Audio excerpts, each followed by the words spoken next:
This is Mr. Beat, and I have this show that you should totally check out. It's called 10 Questions. As a matter of fact, it's happening right at this very moment. This is an episode of 10 Questions. It's a live stream and a podcast, and it's so much fun. So thanks for being here. I've been looking at the chat. We've got some really hip and cool people in the chat right now. You're probably the best people in the world, honestly, if you're spending your Saturday afternoon checking out a Mr. Beat live stream. You just pat yourself on the back because you're amazing. So today we have one of my favorite YouTubers. I'm not just saying that. I watch almost every video he releases. And yes, he's another Canadian. I have a lot of Canadians on here because I get along really well with Canadians because Canadians are awesome and they're really nice. And for crying out loud, like, get yourself a Canadian friend from yes, the Great White North, Ottawa specifically, Ontario. I forgot to ask him if I can share his last name, but I won't. I'm just going to say his name is Aidan, but his channel is known as Hosier. Sorry, Hosier. I messed that up. This is what it looks like.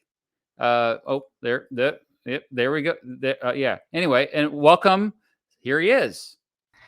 Thank you, Mr. Beat. Thank you for having me on. And congrats on your gold plaque back there.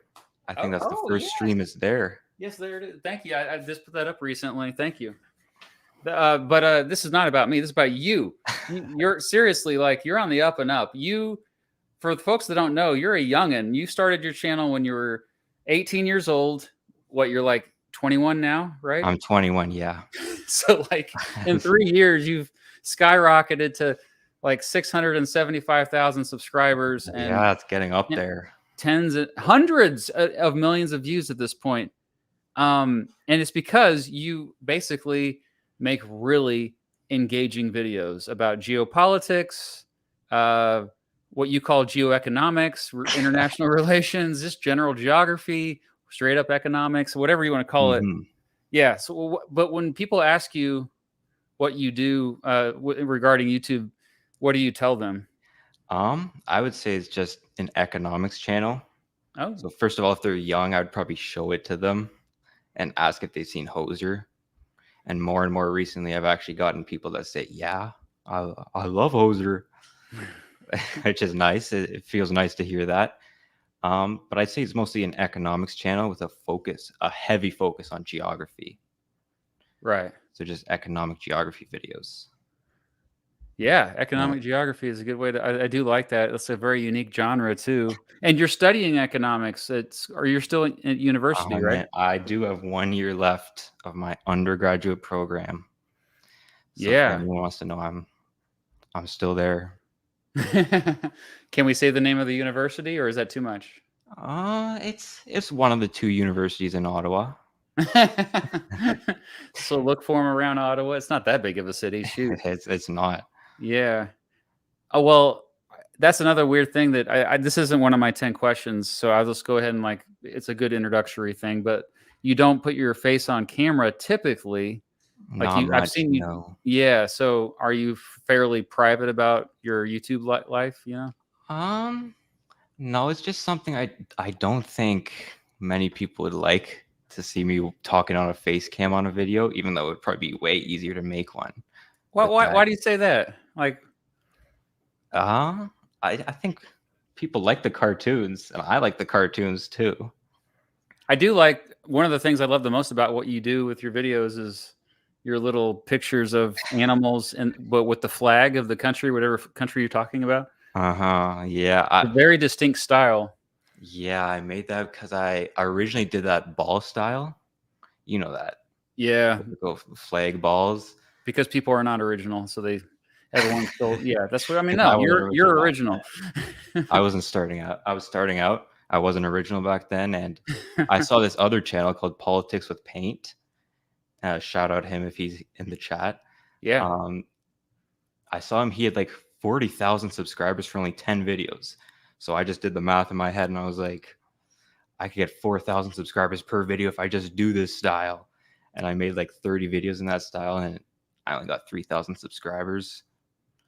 Yeah, the style works. Yeah, the style did work eventually for me, and then I blew up with that style, and then I switched it because I just really hated the drawing process, and I really hated the non-originality of it.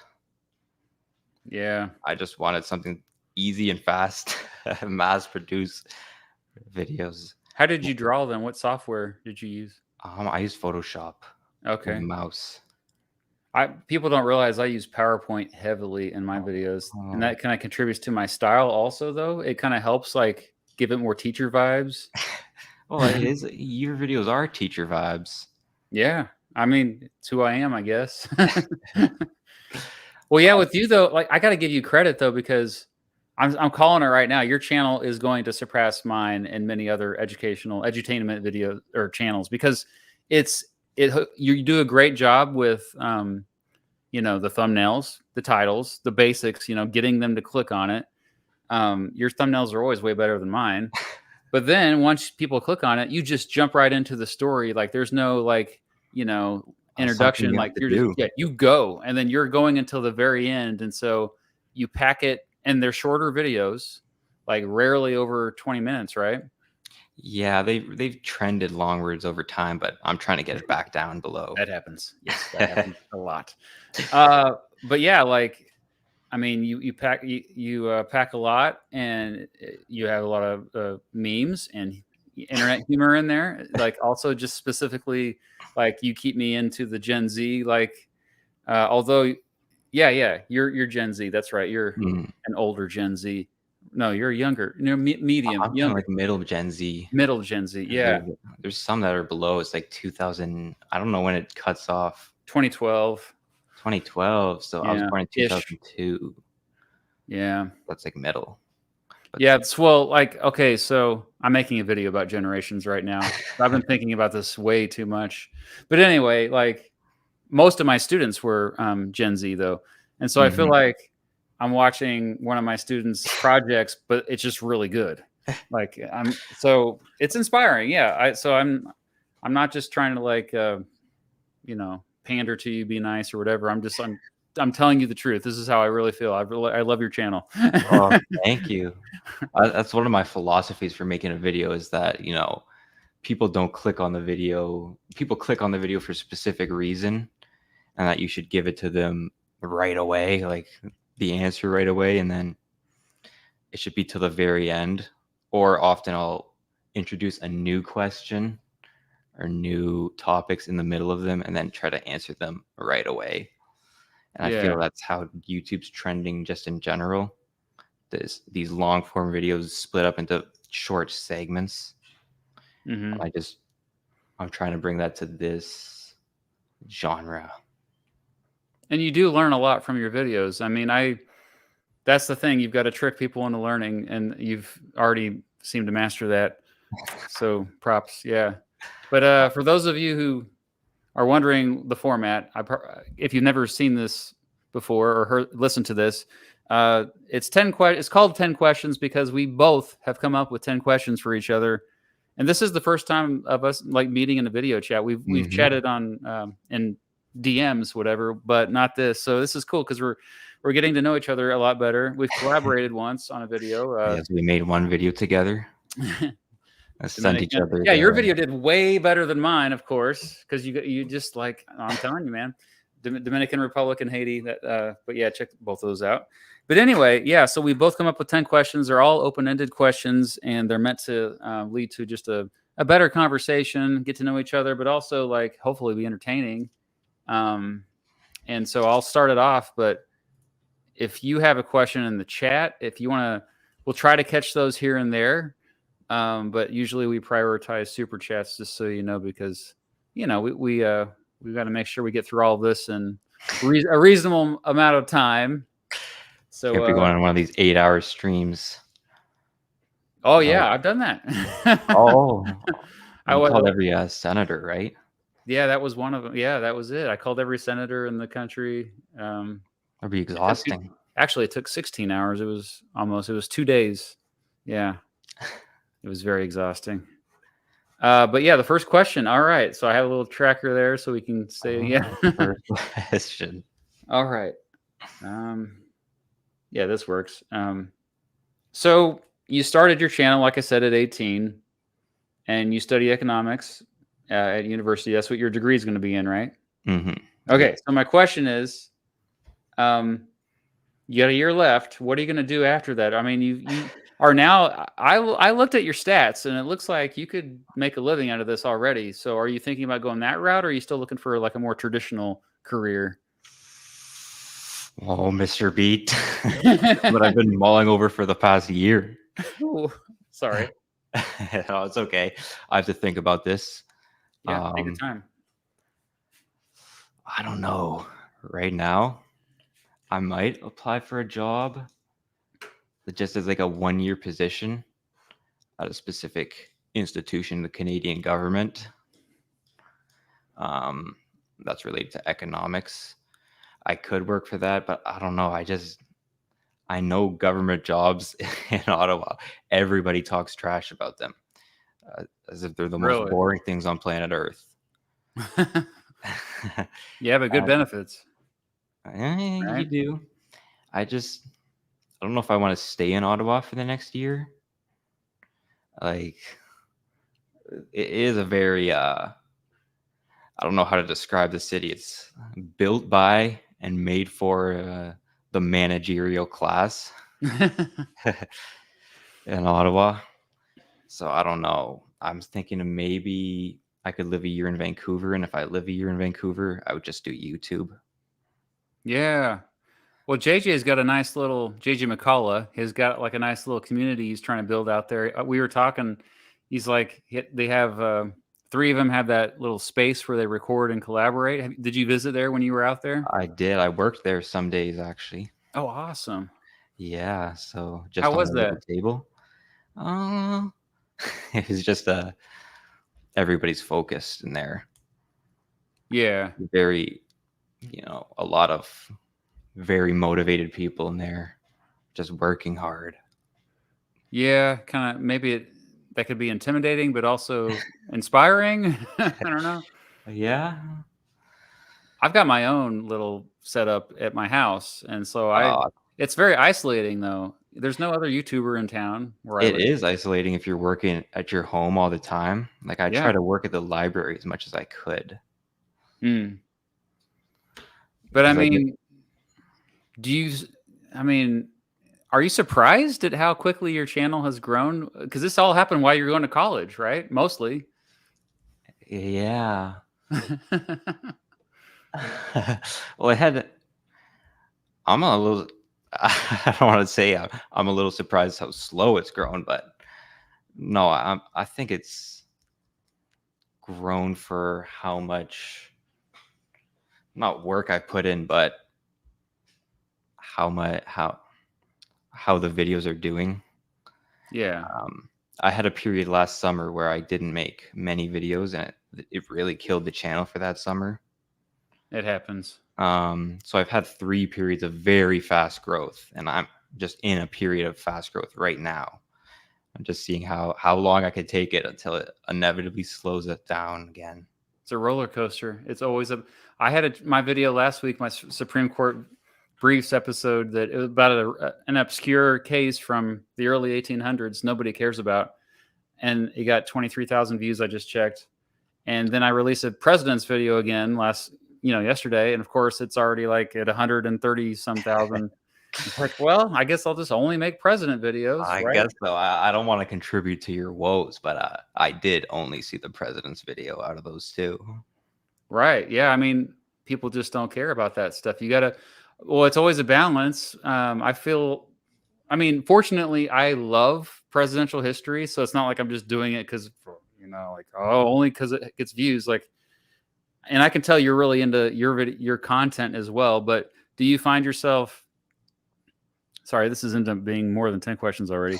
Do you find yourself like trying to balance that between like what you think people should know about versus what people will click on? Oh, absolutely.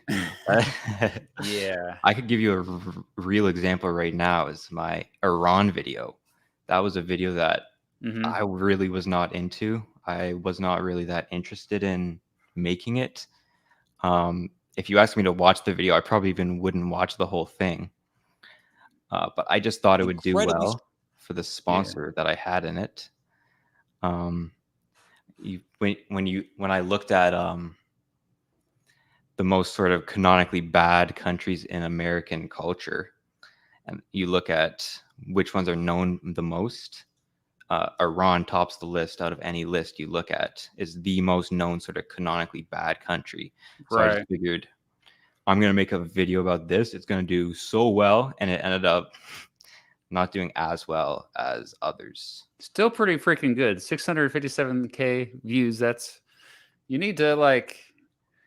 I know YouTubers who've been at it for as long as me, and they still struggle to get even, you know, 1/100th of those views per video. So Mhm. Yeah, be it's all be about proud. incremental improvement in every one of your videos. You just have to find something you can improve on, and then you have to do it. And then they Yeah. take longer and longer and longer to make. It's the quality's going up.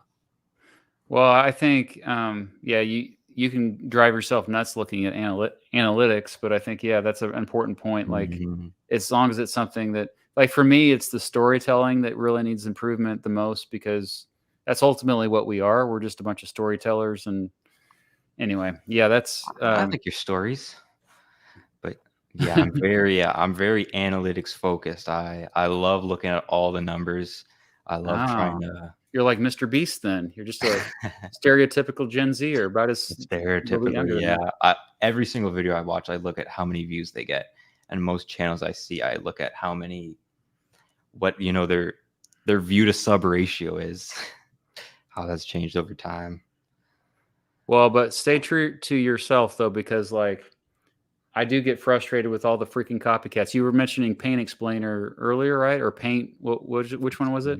No, it was like a sort of country ball channel, politics with paint. He makes Oh, pretty good okay. videos. Well, I was thinking of the Paint Explainer, which has gotten they're big now, but the problem is like everyone's copying them, Yeah. and yeah, it just gets so old that like you just have a lot of people that leech. They can't come Hmm. up with anything original, and so they leech onto whatever trend or whatever style is trendy or whatever. And we all do it to a certain extent because you have to if you want to like make money or survive in this Yeah, because game. you're human. But if that's all you do, yeah, I just don't see how you can live with yourself. You know what I mean? Like I know that sounds a little bad, I but know. Have you seen all these AI channels? Like, I see a lot of them for specifically economics, yes. and they all just copy economics explained. That Yeah. large channel is like exact same story, exact same thumbnail, exact same pictures. Yeah, those are I mean, when he uses a lot of stock footage too, so that's probably what they do, I imagine, yeah. Yeah, So but it's easier. it's the exact same topics. And I saw one today actually. It was his identical thumbnail, just changed a little bit, and it got like 2,000 views. He should really go after those channels. Yeah, luckily I haven't seen many about mine, but they Yeah, say yet. imitation imitation is the best form of flattery. So they say. Yeah. All right, well, it's your turn. You can ask me a question. It doesn't have to go in any certain order, so whatever you got. Well, I'll ask my Sure, sure. first one. So I'll preface this by saying I'm young and I don't know much, and yeah, I don't yeah, either. it's an insecurity of mine that there's so much about the world that I just don't know. So to equalize the playing field a little bit, I'm going to ask you, what is the area of knowledge that you know the least about, and why haven't you learned about it? And you can't say something like, "Oh, I don't know Japanese." It has to be like a broad Yeah. area of knowledge, So maybe like within the social sciences, maybe? or just Or anything. okay, academic maybe. Hmm. Yeah, I would say I always go to mathematics is my something that I was always intimidated by it growing up because I struggled with it, but I feel now looking back on it, I think I just didn't have that good of teachers. I mean, there were teachers Hmm. that cared, they were good people, but I don't think they were employing the best strategies to teach me. And so, it's kind of a systemic problem because I have a good friend, shout out to Will, who's a former math teacher, and he was very unconventional with how he taught math. It was very problems based. Like he would give them problems to solve, but in a fun way, in a way that where it was interactive, and that's where how he would. And it would be easier to connect that to like to real world application. And my favorite Mm, math class I ever took was at University of Kansas, and it was the first. It was like basically a statistics class, and that made it so I could really easily connect it to what it. Because another thing too, I was bored with it. I would never saw the relevance of knowing a lot of it. yeah, Um, statistics really helps with that. yeah, and I'm still somewhat interested in it, but I'm even now, all these years later, I'm still intimidated to learn. Like, there's a lot of great math channels on YouTube. Hmm. Like what's that one? Three blue, one brown. Yeah, three blue, one brown. There's That's a a that was one of the few I was watching, and but still I get like and number file is another one. the number file Yeah, stand of math is pretty good. because like yeah, they make it so they just kind of yeah they make it so relatable. That's what why it's Yeah, uh, they make stories around them, stories around the math. right. Back to storytelling. That's It, right. it all comes back to that. Uh, it's funny that you say you like statistics the most because most stereotypical people who love math absolutely hate statistics. Like Oh, no kidding. like it's the worst one. I never heard that. Yeah. Wonder why I don't know. I always really liked math growing up. And you did. yeah, I was actually studying mostly math before I switched to fully economics. Yeah, I'm sure it helps a lot. I mean, there's a lot of overlap with. There's just so much data that has to be analyzed.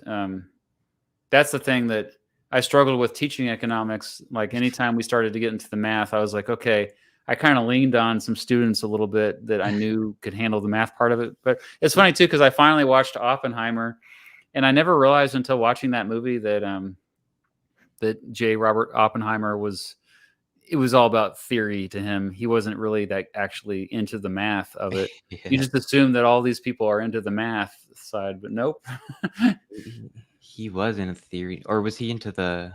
Oh no, it was theory, right? Yeah, totally about basically just um He quantum struggled in physics. lab.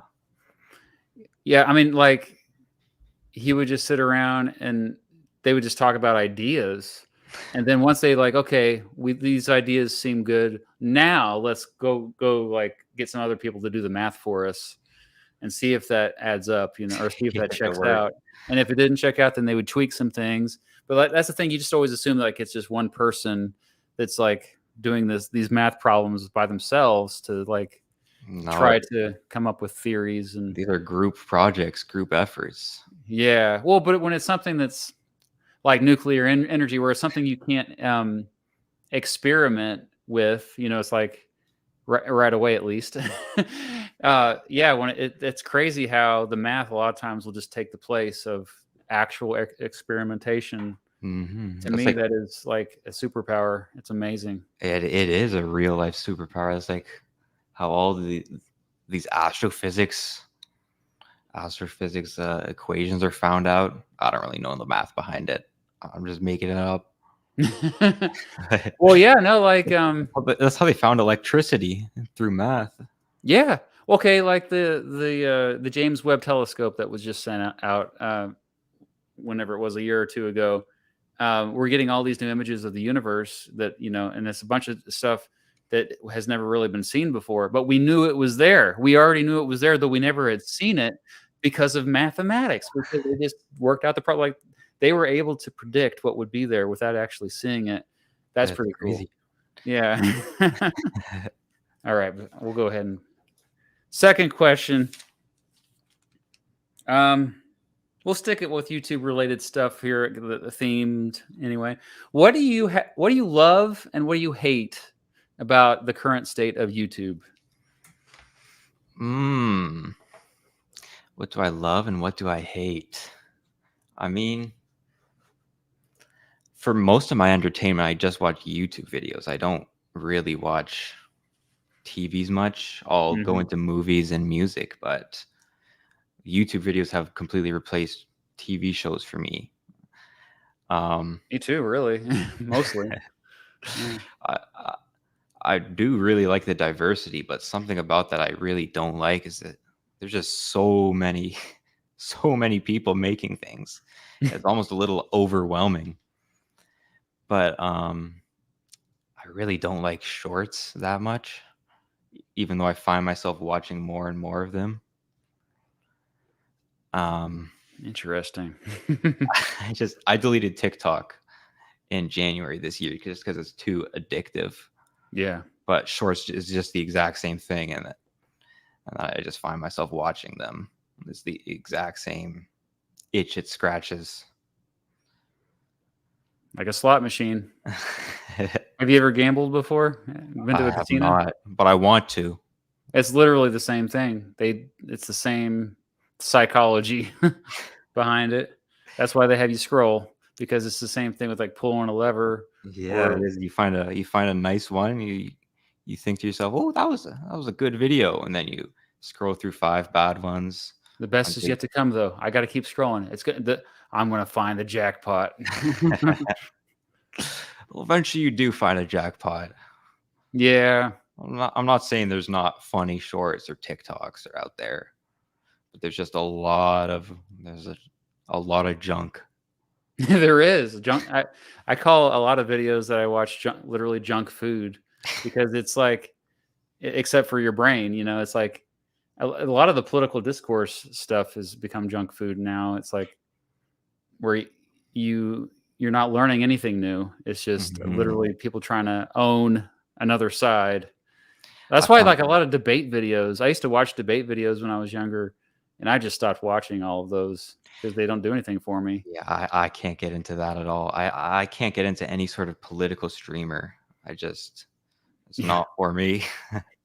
We were talking a little bit about that earlier. yeah. Y- You kind I of ventured into that territory. I might as well announce it. Yeah, I'm on an upcoming episode of Destiny's podcast. I went down to Florida and did that, and just like JJ McCullough did, and kind of dipped my toes into that world. It's such a weird world because there's just so much drama. Like, they're all like, and it's weird too because most of them have similar beliefs. Like, they agree on 90% of things. Even like people that are so-called right-leaning conservative streamers, they actually don't disagree on most issues, but they highlight the differences. They They focus pick on the the bad differences. Yeah, ones. because it gets them lots of clicks. And I don't know. There's something that rubs me wrong about that, because you're profiting off of our hate and division. In fact, you're cheerleading our hate and division to make money. Mhm. It's something I really don't like how they just as soon as I feel like of course I'm just sort of straw manning as they would say as you would say, but they just like as soon as they pick a topic or pick a side, they have to stick to that because they have monetary incentives to just keep believing that, and they just can't change any of their beliefs. As soon as Yeah, they pick one, and then they just it just delves into this horrible debate, and it's just not how it should be. yeah. It's profitable for them to not change their minds on stuff. Yeah, like, that's bad for the brand, because people they like confidence. That's one thing I noticed about Tim Pool. He fascinates me more than probably any of them, because have you ever heard this guy, Tim No, Pool? I've Oh never. man, he's the one who wears the beanie. And it's kind of been turned into a few memes. But anyway, he's a very confident person, and he will just like say one thing like very assertive, like this is the way it is, and then not even like a minute later say something that completely contradicts what he said earlier. But he says it just as confidently, As and so long as you're assertive, people don't even people believe realize it. They don't even realize he just contradicted himself. It's mind blowing. He's so confident. what side is he on? Because they all pick a side of their brand Well, yeah, war. like I think earlier in his career, he actually did lean to the left, but now it's pretty clear he's chosen the Trump side Hmm. here down here in the United States. Yeah, because he's an American. So, but yeah, like it is. Yeah, once you choose your side, you're right. They have to stick with that. You have to be on it. It's just unfortunate. It's for a certain type of person, a very argumentative sort of person, and that's just not who I am. I feel like I'm a very pragmatic person. I just can't get into any sort of ideology. Good for you, especially at a young age. Usually, people your age are kind of trapped by ideologies. I was when I was younger. I was like, I'm a libertarian, and that was it. Like. But the older I got, the more I realized, like, oh wow, ideologies are really damaging. Actually, yeah, you're not going to get anything done. Like, no Yeah. progress will be made if you only focus on ideologies. And yeah, I feel like there's could be some benefits. Like you're part of a group, you have yeah, a connection with somebody off the gate. There's something human about that, but I just can't get into that, especially for yeah, something so assertive about a worldview. right. I feel like I change my worldview all the time. Me too. And there's other communities you can join that are non-political, so it Mhm, makes up for it. Yeah, you need your communities for sure. for sure. All Um, right. it's your turn. Yes, and thank you, Number two, Indy. if we're pragmatic progressivism omened. Yeah, that's what people are always confused why I like Calvin Coolidge, by the way, because he was like clearly a right-leaning politician, but I always talk about his pragmatism and also like how his character a lot and everything like that. People are just like, "What? You mean you disagreed with him on certain things, but you still love him?" It just uh, Yeah. breaks their brain. Okay, what you got? Okay, my second, it's YouTube related. Um, why do you make so many YouTube shorts? Seems like you make Oh, way more shorts than long form videos these days. yeah, we kind of talked about this before we went live, didn't we? We started like, wait, hold on. uh, yeah, I found that I was not gaining as many subscribers and growing the channel as much, and YouTube made it very clear, Mm, uh, both in their messaging, but also I met with some of those folks in person a couple years ago, and they made it very clear that they'd be focusing a lot on shorts and they'd be promoting those more than anything else. And so I feel like also what I've noticed is that when people are scrolling through shorts, they're more likely to click the subscribe button or hit the like button, and then in turn that helps your videos do really well. The like I had one video that got 18,000 views in an hour, and that's never wow. happened to me before. And that was a short. That was the first one I had that went viral. You don't make any money from them. That's the thing. Like, No, you don't. so you're That's why I asked sacrificing. it. Yeah, yeah. I mean, the average short that I make takes between 3 to 4 hours to make from beginning to end, from the script research writing to filming and editing. So you But just do it like all in one night, pretty much, or one evening? I'll usually do like all in one morning. I'm a morning guy. Uh, Yes. Uh, but I love making them. I wouldn't do it if I didn't love making them, because it's mhm. like I have a spreadsheet of about, it's like 1,100 video ideas that I have, and I'm gonna die before I get to all of them. Maybe I can like share it with you right before I die. You can carry it on, but I'm not gonna get to them all. So I'm like, oh, maybe some of these I can just turn into shorts, and that's what I'm doing. I'm like, I can turn that into a short. Well, don't you lose a lot of the value when you turn them into shorts? Like you're losing maybe up to 19 minutes worth of the video. That's a good point. I feel a lot of videos are fluff anyway, like meaning there's not really substance there. Like there's a reason why that Blinkist is a thing, like that app where it just breaks down an entire book into a paragraph, which that's really what you can do. Like I think a lot of people that talk trash about younger people, by the way, like, oh, kids don't read these days, or they're only on their phones, they're only getting little tidbits or on TikTok, whatever.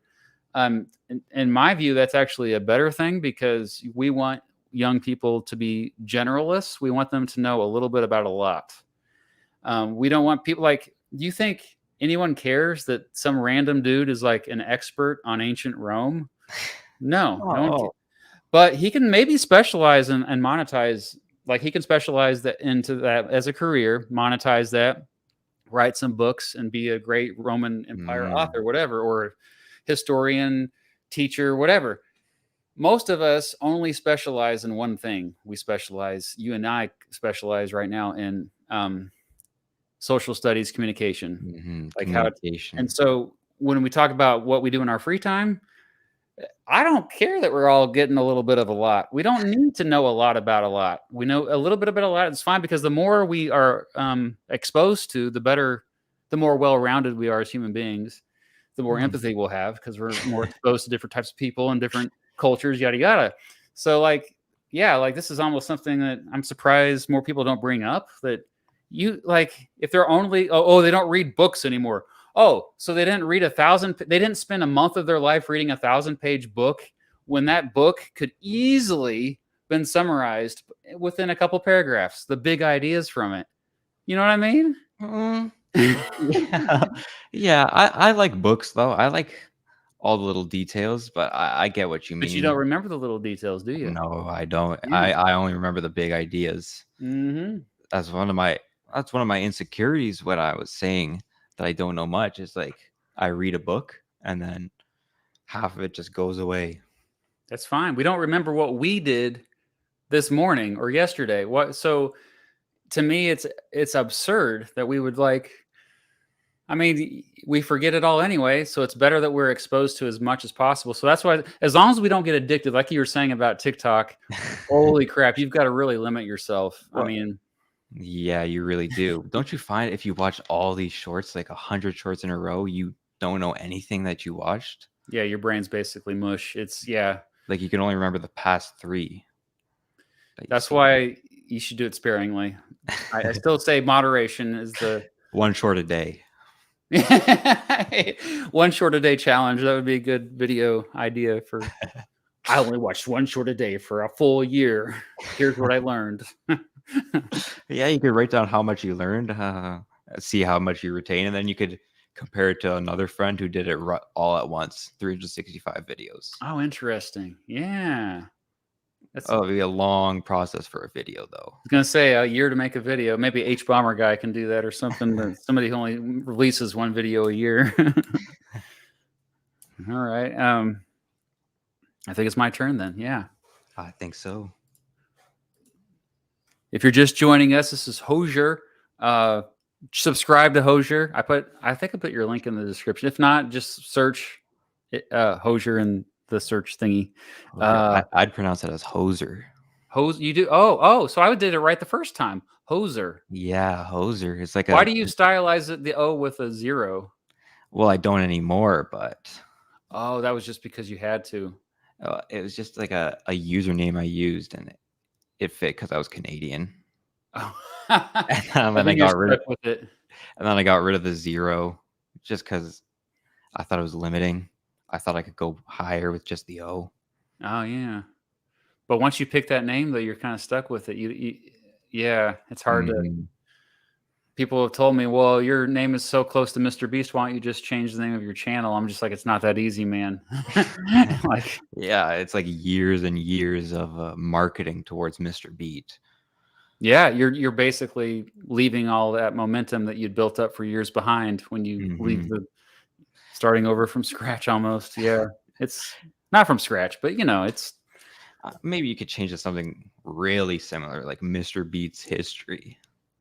there. Originally, it was called Mr. Beats Social Studies Channel when I Oh, started it really? out. Yeah, that's too long. That does sound a little too long.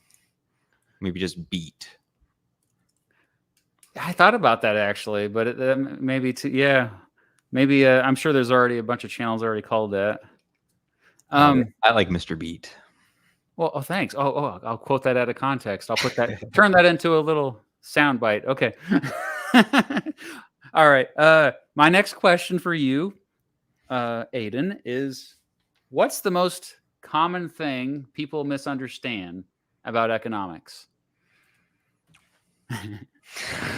Oh, there's one really obvious one.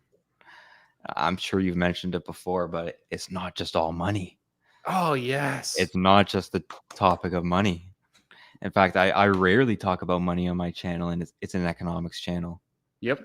It's all the study of the scarce allocation of resources, Mhm. technically, but it's just the study of scarcity, really. Yeah, everything runs out. And one thing I find is a lot of people think I'm just good at finance or something, when in reality I know nothing about finance. I know nothing about the markets or anything or Yeah, how that's a whole separate subject, really. it is. It's completely different. Um, so there's that. Well, that would be the main thing. I'm trying to think of any other. Yeah, like just what the definition of economics, right? Most people don't even know what it is. So. Yeah, that's a crazy thing too to think, because you have so many people confidently talking about it, and yet they can't even define the field. That's a big problem, that disconnect there. There's also a big not all of it is like just these academics making models about the world, simplifying it all to its bare bones. That's a big criticism of it.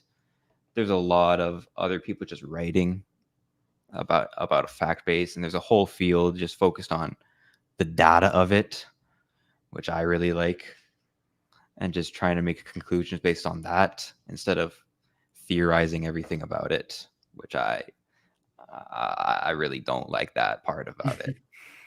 Why not? It's very, very theoretical, very pure math, abstract.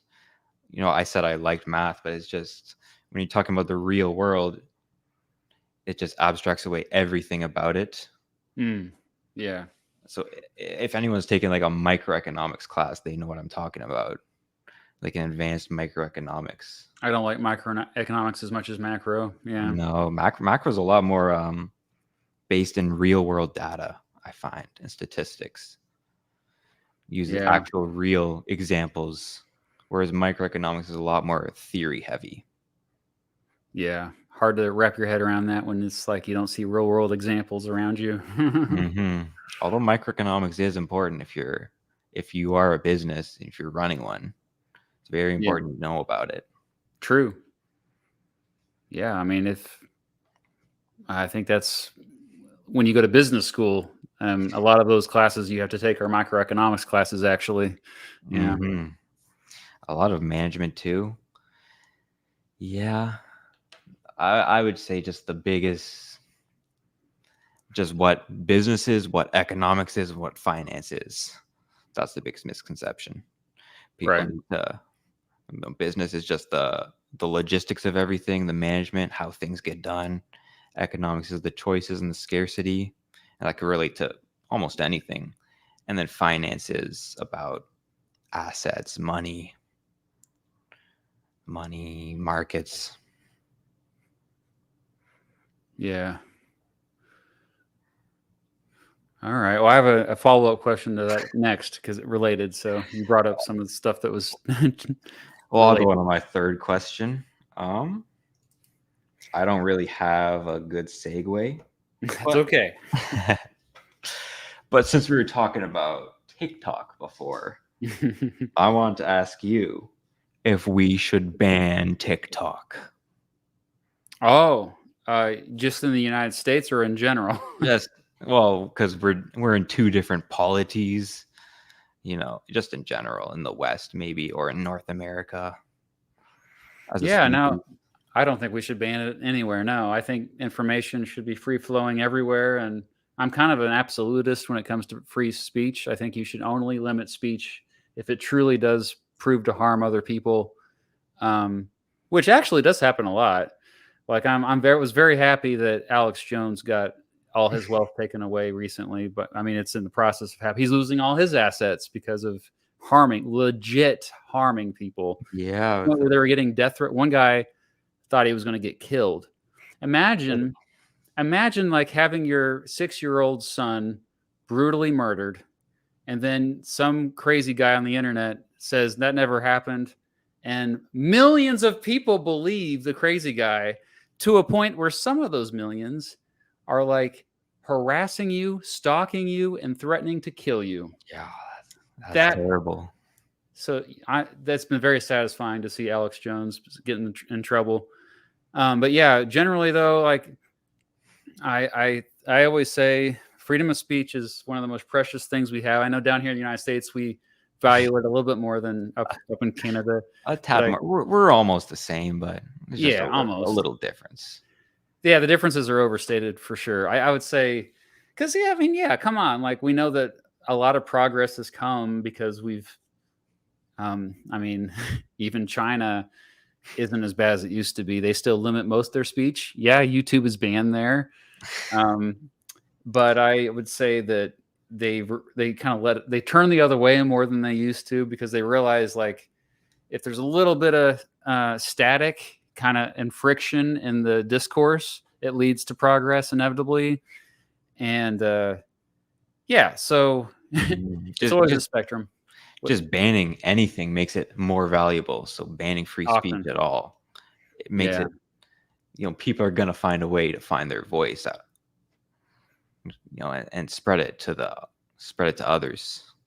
Yeah, the Streisand effect, as they call it, is that what I think is, or it's related, where it's like you make something, you vilify something, and then that actually makes it more popular.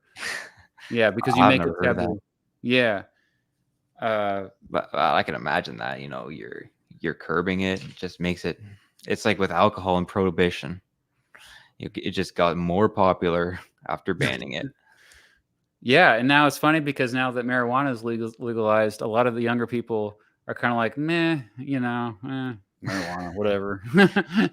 Yeah, I don't like it. So yeah, like it's the thing. At the end of the day, people realize like, there's a lot of things we do to ourselves that's bad for us, and so we realize, well, we probably should avoid the bad stuff. If we're going to do it in moderation.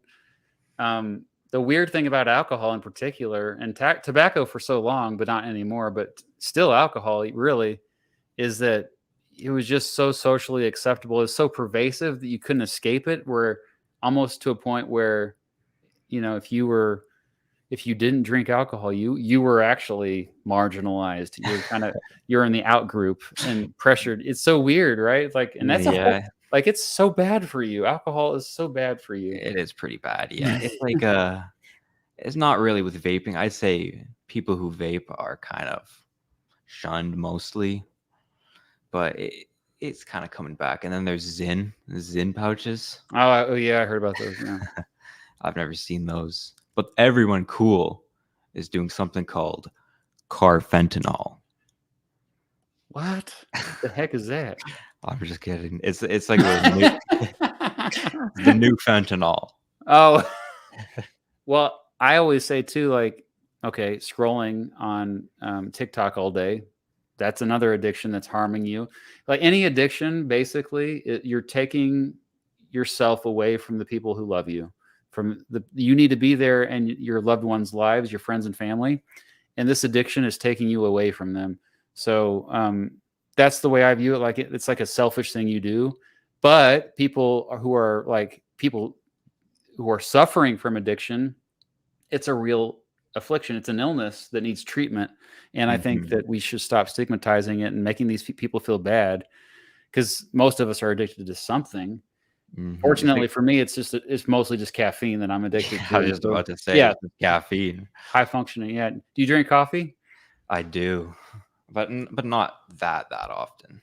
Not soda or anything like that. Not like other like tea or soda or tea. I like tea. Yeah, caffeine isn't in chocolate too. We forget, like it's everywhere. I love sugar. It's so bad for you, but I love ice cream. It's my favorite food. Absolutely. Speaking of the worst addiction that most in the world are suffering with, is sugar. Yeah, sugar is the number one addiction in the world. Like you don't hear any politicians saying we should ban sugar, though, do you? I feel like it's kind of rising in popularity a little bit. Really? I guess I could kind of like some of those. Like didn't like in Europe and some parts of Canada, like sort of the fringe politics here. I've heard some. Okay, well, to me that's actually good. I think sugar is extremely damaging to society. Yeah. Anyway, but I'm the type of guy who says that we should legalize all drugs and regulate all drugs, like because I think like we just kind of pick and choose the bad stuff that we can do. Like just make it all like because all you're doing by banning certain drugs is you're empowering black markets, and you know how this works. Like Hmm. people aren't going to just stop doing something because it's illegal. They're going to still do it if it's addictive, and so they will get their hands on it. And so that means if the demand is there, then the supply will happen. But now it will be illegal, and now you're going to get more serious crimes. People are going to die, murders, Yeah. gangs. I just sort of finished researching a video about black markets and specifically about AK-47s, and banning it only makes it more valuable. Cracking down on it only puts the price up, and you know, the guns are going to flow to wherever has the highest demand. And it works the same with drugs. The reason why the gun bans work so well in Australia is you probably know the answer to this. I don't know. Okay, well, if you compare it to the United States, Canada, gun bans work better in Australia because it's so isolated, and Uh, it's the entire country. And New Zealand has similar laws as well. So you're literally like you could just ban at the few ports and airports. exactly. Whereas North America, it's like a patchwork. So one state, Indiana, for example, is the most famous example I bring up. Is in Indiana, the gun laws are lax. It's easier to get a gun, but then you go to Chicago, and they have some of the strictest gun laws in the country, but yet they still have gun violence. And people are like, "Well, see, like you can't regulate guns. Look at Chicago." I'm like, "Dude, the guns are coming from Indiana. Don't you know how this works? Like, it's basic Yeah, economics. Like, it is. Yeah, Africa is like that as well. A lot. One regime will collapse, and all the AK-47s will be in a stockpile, and then fighting will happen some other part of the continent. And because the borders there are they're very loose. They're very kind of corrupt. yeah, All the guns would just flow to that one conflict and end up making it worse because more people with more guns just means more violence. yeah, it's well, that's back to basic mathematics, isn't it? But yeah, it has to be all or nothing. And I don't think the United States is ready for all, as a whole, like the whole country just being stricter on guns. Not anytime soon, anyway. I Stricter on don't guns, know. stricter on drugs. Yeah, I'm kind of sympathetic to the whole argument that we should maybe be a little stricter on drugs, just because if you look at Vancouver, they did it completely wrong. They legalized all drugs but put no programs In place yeah, because they to need, regulate it. And you yep. know opioid deaths are way up. If you go to Vancouver, if you go to East Hastings Street, it's like a zombie town. I was waiting for a bus there, and I couldn't do it. There were like 200 people around me Hmm. that were just living on the streets, and it was sad. And I just I don't know if we are in North America ready to have a large scale program like this. Maybe if it happens, it has to happen on Yeah. the community level, I feel, And first. we are always attacking the symptoms with laws. Like the root problem is that these people are self-medicating. And Hmm. so why are they self-medicating? And I think that goes also back to economics a lot of times. Like I think scarcity is underlying all of this stuff. Like you look at people that have mental illness, you look at people that suffer from mental disorders. A lot of times you can draw a straight line to trauma, and a lot of that trauma would not have happened if they were economically secure. So to me, Absolutely. like that, yeah, like I don't think we bring up trauma and scarcity enough in terms of like the root cause of almost every problem. Almost every single problem can be traced to trauma and scarcity. Trace back to scarcity. I always say scarcity just because like I want people to like look up economic stuff. But yeah, Well, yeah, it's like the worst on the West Coast just because it's so expensive there. yeah, It's there's no so hard. houses. Yeah, it's like Vancouver's crazy expensive. Hmm. An average apartment is like, I don't know, like 22,000 Canadian a month, maybe, which is pretty expensive. That would be Yeah, what, like 1,600 US? That's for like a pretty small apartment. right. Yeah. And It's one of the most expensive cities in the world. yeah, and then the average house is like over $1 million Canadian dollars. It's insane. Yeah, So, the housing crisis is worse up there than it is down here for sure. oh People don't yeah, realize that. Yeah. one of my controversial opinions is that Nice. Let's hear it. you know Canada is obviously in a housing crisis, but it's very exacerbated by the fact that so much of our data skews towards the three largest cities just because that's where most people live, Oh, like yeah. Toronto, Montreal, and Vancouver. Um, and if you look at like where I'm from in Northern Ontario, it's not in a housing crisis at all. But of course, there's no jobs and barely anybody lives there.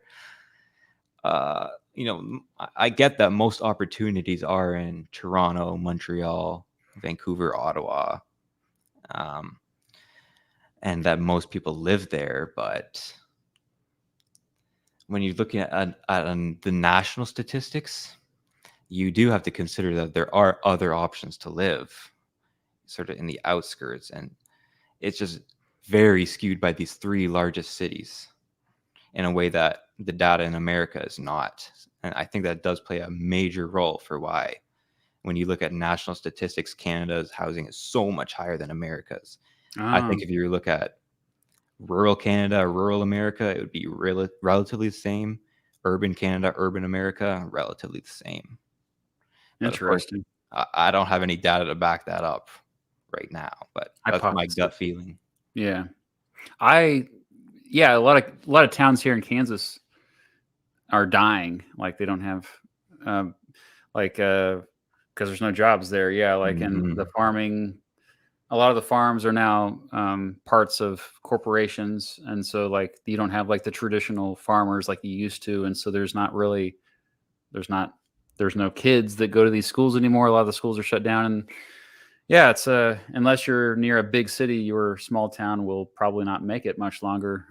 It's kind of sad. Probably not. The town I'm from is actually, I think, the oldest town in Canada. Oh, what? I mean that not by history, but by demographics. Oh, okay. Yeah, like there's a median age of, I think it was 64 years, Holy crap. just because it used to be a mining town, right? But all the mines shut down. It used to mine uranium, Yeah. but the Cold War ended and uranium prices crashed, so all the mines shut down. Wow. And then the town specialized in retirement living, and so it was kind of a self-fulfilling prophecy that all the retirees would come up to this one town. But it's like it's most people are retired in the town, and it's a huge drain on the provincial budget. Yeah, because they're not producing anything. They're just and then people that have to work. I mean, it's all services that low Pretty paying much. jobs. Yeah, it's They're just there. like services. I know a lot of young people go mining up north of it, Hmm. so Are they making commute? that's still a pretty well paying job. But the Hmm. town is, oh, like I said, it's not in a housing crisis because there's so many old people, and it was originally a boom town, but since shrunk from 25,000 people to 10,000. So Oh. there's just a lot of housing. So because it's so expensive in the cities, it's actually quite grown quite a lot in recent years. Oh. So it could be back on track. Who knows? It's all retirees. Yeah, I always say that about the Midwest. I think the Midwest is going to, especially with global warming, like climate change, people are realizing, oh, it's not going to be very fun living in Texas in the year 2080. So maybe I should think about my grandkids or great grandkids and yeah. invest in some Great Lakes property. Everyone's moving to Arizona and like Oh California, or gosh. not California, but the Southwest in general. But there's just no water. Yeah, Florida is what I'm amazed by because I just coming from there and they just had 17 inches of rain or something in 2 days, and they have a series of pumps that pump out water in Miami, but it's at sea level, and sea levels are rising. I know people. are just like they don't bring it up much anymore. But it's, I mean, there's every year a little bit more of Louisiana goes underwater, and it's Hmm. not going to get any better. Like, everything they predicted has become true. I mean, they don't know exactly when it's going to happen. Sure, I'll give them that, but like at some point, you wonder like how is it that people are like investing in property near the coast of Florida? You know, like what the heck is going on? Well, it's nice for the time being. For It's the nice. time being, yeah, I guess they don't care about if it's Uh, just their life, right? yeah. People say that like that you can sell your house and that's a faulty argument because there'll be no one to buy it. But I feel like the price will get reduced ever so slightly because Yeah. the coast will come up. I feel like you could, if you buy there, sell it for a relatively decent price. Like if you bought it for a million, maybe sell it for 1.1. Yeah, and you get to live in a cool spot. And then eventually go down to like 900,000. Very good point there, Malfunction 808. Very good point. It's a global issue. Yes, and thank you for the super chats. Is it your turn to ask a question? We've been on this a long time, so Um, have let's you see. asked? I Have you asked asked, me three? I did just ask three. Okay, so it's my turn. Okay, sorry about that. I'll get back on track here. Keep it going. Fourth question. Oh, but this is related to economics again. Yeah, here we go.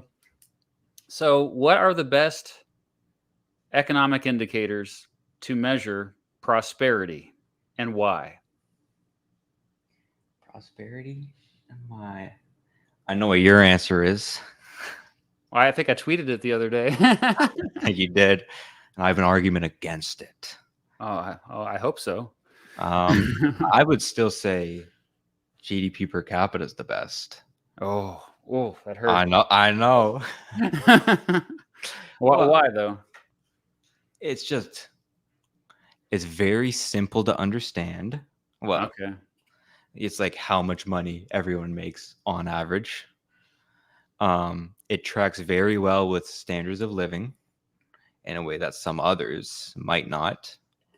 So generally, the higher GDP per capita you have, yeah, there's fluctuations. Like there is inequality. You might be a oil petrostate that makes a ton of oil, and oil is in a particularly boom year, so Hmm. that might inflate it a little bit. But generally, higher GDP per capitas do translate to better quality of life, just because you have more resources to work with.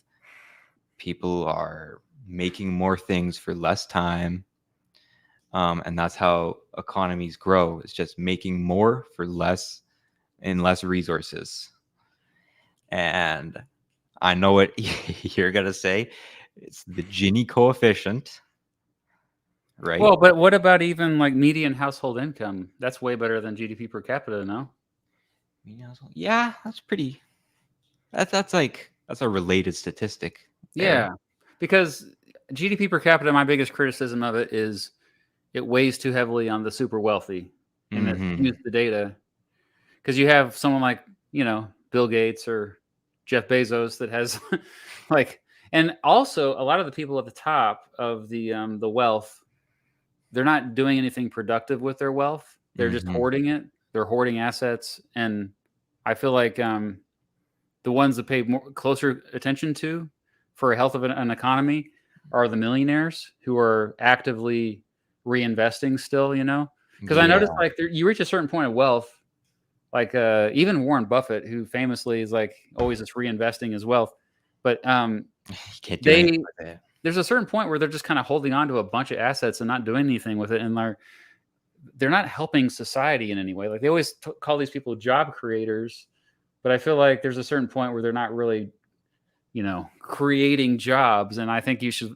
And so because of that, we're you're looking at the value. Let's tell everybody what GDP is. GDP is the value of all goods and services in one country in 1 year, and we're talking about specifically new things. We're not talking about like what's being sold at a garage sale, like that. You're talking about selling stuff the first time. So like a tire being sold, or if that tire is going to be going to a car, you don't count it. You count it as part of the value of the Mhm. car. So there's all these like complexities to it. But at the end of the day, you're just like, okay, this is GDP is approximately the value of everything. Yeah, And then so you're literally just taking that number, which is starting off as like a loose estimate, and then you're just dividing it by the population. So, like, I'm sorry, I talk trash about GDP per capita all the time. All day I'll talk trash all about day. it. Well, a major problem in economics is finding data. Yeah. That's a huge problem. It's just Well, so I easy will to give you find. this. I will give you this. It's a good way to track progress. Like if you're looking, especially those quickly developing economies, like in Africa, like GDP per capita, in my view, is pretty good. You got your finger on the pulse, right? Mm-hmm. I mean, like you said, it's easier to understand that versus like there's other complexities of this other data Yeah, from these I made other a whole economies. video trash talking GDP per capita too. Oh, did you? Yeah, the one on Equatorial Guinea, which is Okay, the world's okay. most successful failed state, because they have like a $20,000 GDP per capita because they have so much oil, but it all goes into the hand of the ruling family and just construction projects they make, and like three-quarters of the country is living in poverty. So there's my main criticism of it, summarized in a video. Is that the video that's one of these islands found oil, the other got rich? Or is that a different one? It's the world's most successful failed state. Oh, okay. Yeah, I'll pull it up here so we can see it. I try to do that sometimes. Yeah. All right. Yeah. Check out that video, everyone. Story buildings. Yeah, it's all about GDP per capita. Look at you. Nice. I like how you sneak in economics in all these videos, and I don't think a lot of people realize it. No, because a lot of people think it's a geography channel, but it's just economics with geography. Um. All right. Well, Anyways, I was oh gonna yeah, go. I do like the Gini coefficient though to answer your question, and then also um, the HDI, Human Development Index. Oh yeah, I forget what that's based on. It's based on like three separate odd statistics, like health, education, something else. Yes. So life expectancy, and education, and then let me see here. I forgot the other one. No, You no, might be right. HDI is pretty good. Yeah, like because I feel like and then also there's other companies now that are starting to measure happiness, which obviously is like I don't know how accurate How do you how that's measure tied to happiness? economics. Yeah, That's really I feel like you get really biased results, especially if it's personal polls. yeah, yeah. Like from what I've seen, they measure happiness just based on like a group of 8 different statistics or something, Right. and then they just aggregate it to make some weird source of happiness that doesn't really track with happiness, but it's just like best to live in. Do you think that those Scandinavian countries really are the best places, like the happiest places on the planet? Happiest? Probably not. I know. I Yeah, like I think generally they're on the right track, but I do feel like a lot of it's just kind of making assumptions based on the data. Mhm. Yeah. I think they're the most secure places if you were born into a Scandinavian average family. Mm-hmm. Maybe not for the immigrants that come there who are kind of pushed off to the side. Mm. Say Sweden. There's kind of a problem in Sweden of them pushing them into certain suburbs and then alienating them, and then crime goes up as soon as they're alienated and left out of social services. And then in Sweden, there's also a housing list because they have so much public housing, but the wait list takes so long. And since for these newcomers who come, it can take decades for them to, once they apply, actually get into these houses. Oh. So they often live in just very, I don't know, low end, very expensive housing. It Hmm. adds to a lot of misery for them. But I do think if you're born into like the average Norwegian household, you are probably some of the most secure people on earth. And I And do think free that, too, right? Like you have a lot of freedoms. yeah, a lot of freedoms and just a lot of wealth. If you know that if you mess up somewhere down the line, someone's gonna come to help you. Oh, somebody was, yeah. Thank you, David. It is economics, right? Yes, I'm studying economics, And yes, he's Canadian. and I'm Canadian. Try to keep up here, David. No. Anyways, my big criticism of the Gini coefficient Oh yeah. is that it's it's very complicated. Hmm. It's like this weird you have to track level of income versus cumulative income in this L-shaped graph, and then compare it to a perfectly equal society and look at the difference in between it and multiply it by 2. And it's just hard. You can't explain it in a very quick and easy way like you can with GDP per capita. Yeah. And then the second biggest criticism I have of the Gini coefficient is that different inequality levels can end up with the same number when you do the math. Yeah, I noticed they messed up. Like the Netherlands, actually, according to some ways you do that, it makes it look like a very unequal country. Mm-hmm. Have you seen that? Yeah, because you go in so much debt to buy your house there. I think that was the reason. So they technically have negative net worth, Yeah. most of the population, and then a very few outright own their house. And so Yeah. it makes it look like they're the most unequal country, when in reality, most people do have a house there. And then I think if you're going to measure inequality, the best way to do it is just say like the top 10% own X percent of the wealth. Top 1% owns Y percent. It's just, it's much easier to wrap your head around that. I Right. find anyone can understand that. And it gets to the same point. Yeah. Well put. Yeah. I like that. Yeah. I agree.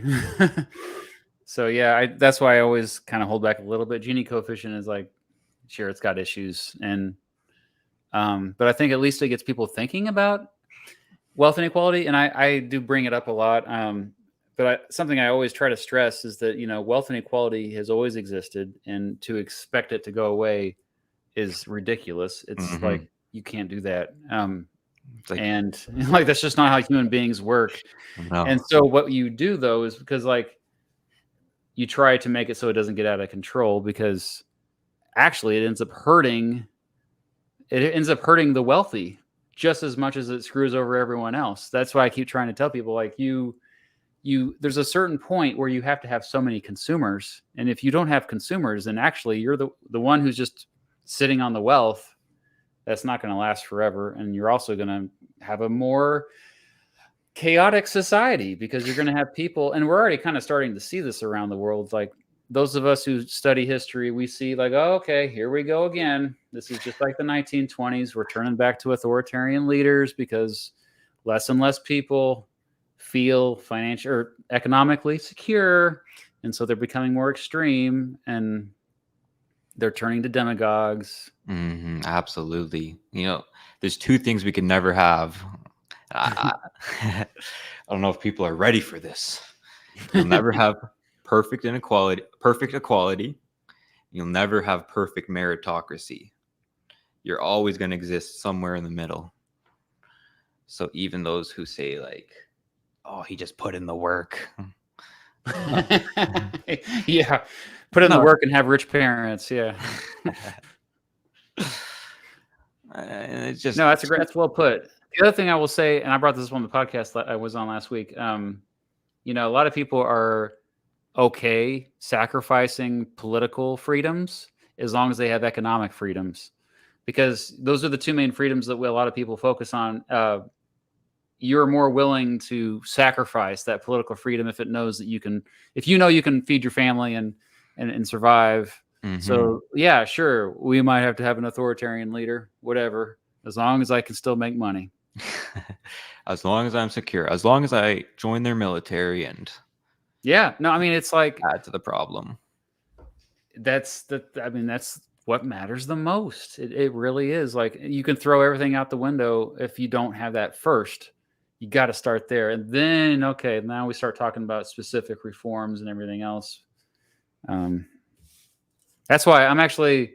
This isn't one of my questions, but like that's why I always like am fascinated by universal basic income because I feel like it kind of like is a marriage between. You mentioned meritocracy and equality, and I feel like that's a compromise between the two because although a lot of people will say, well, UBI, people aren't motivated to work. But no, the evidence actually does not support that. It's never, it's just like a feeling people have about it. I feel like, because they think about the laziest person that they know and they think, oh, yeah, everybody will be like that when everybody actually likes to work. I think most people do like to work. Yeah. I don't know much about UBI. I just wonder how expensive would it be? That's the biggest concern.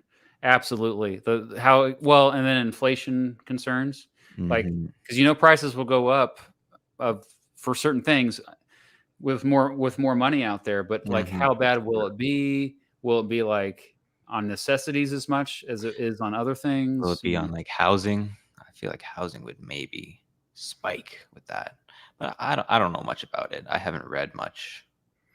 I think it needs to be.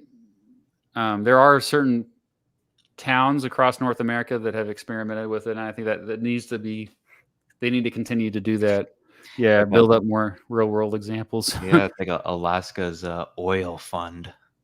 They give Yeah, everyone, I forget how much, but like a couple $1,000s a year. yeah. So it's the closest example we have to. It's not much though, especially up there because it's so expensive to live in Alaska. Yeah, it's like a little subsidy. It's like a private subsidy instead of going to government corporations like they do in Norway with their fund. It goes to private people. Yeah, yeah. Do you do you think Norway's model is good? Like as far as like just putting in that trust and that way it's I do. One of my opinions, or not opinions, it's kind of more of a fact, is that Norway didn't really grow that much because of their oil. You yeah. know, I forget the first time they spent out of their oil fund, but I think it was 2016. So, Wow. so they got rich before they spent any of their oil money. I think it was just useful as a insurance policy.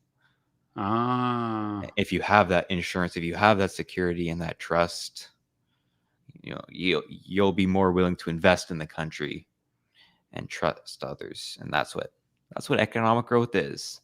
I really think it all does come back to trust and come back to security. If you Yeah, could because I trust mean it's so others. much is driven by credit. Yeah, yeah, credit is all trust. That's all it is. Yeah. If you break trust, then eventually the economy is going to break. Definitely. Andrew, thank you. Is Canada the move if Trump wins? I'm scared of the future. As a young person seeing options in 2024, it's difficult to keep hope. Maybe we'll see. We'll see. Though the problem with that I'm scared with Trump is like the people that are going to be around him. Some of those people scare me Mhm. more than him actually because he's kind of just he just cares about himself and that's fine. He did his first term he just cared about himself. Whatever he'll say stuff if he thinks it will help himself. Whereas some of the people around him are like more sinister. Like Roger Stone seems to be like a truly bad person in my opinion. Um, so yeah, that's what I'm scared of. We'll keep an eye on it. Adam, we boomers benefit tremendously by inflation. Well, we love you boomers. Okay, so just so you know, um, is your turn? It is my turn. Okay, Let me think. Mm, Since we're kind of on this topic, I'll do this one. What is one experience you could give every American to make a better country? One experience? Yeah, just you magically poof it into their heads or something. Yeah. I think everybody should travel to a foreign country where that's a lot different than our country. Um, I think the Peace Corps is one of the best ideas ever that John F. Kennedy had, and I wish that it was expanded, and it still exists to some degree, but it's not a very prominent thing. Like a lot of young people have no idea what the Peace Corps is, but it's basically an opportunity for young people to serve in another country to help people. Like it's humanitarian based, like you're Mm. just helping people that need help with basic necessities, and it builds empathy. That's the most important part of it. Is I think a lot of us, if we were exposed to somebody that's a lot different than us, we're going to be more empathetic in general. So yeah, especially like, so I'm saying not just going to Canada, but like we go to Canada's not a foreign country, yeah. man. Yeah, so yeah, go to India or go to Yeah, it would be nice. Latvia. I don't know. Yeah, it's a good idea. It's just so expensive to do that. I mean, it's not that expensive. There are study abroad programs that Hmm. nearly every college has, and I'm hoping that my daughters, assuming they go to college, that they study abroad. One of my former students is doing it next year, and he's really excited. And have you considered studying abroad or? Yeah, but I'm in my last year now, and I think it's too late for me to Uh, apply now. oh, I mean, just like yeah, Uh, just even if you're going not around. doing humanitarian aid, like just experiencing other cultures, and that's a huge deal, I think. Yeah, just seeing how other people run, their societies run, their culture, just Hmm. even little things like how different their food culture is.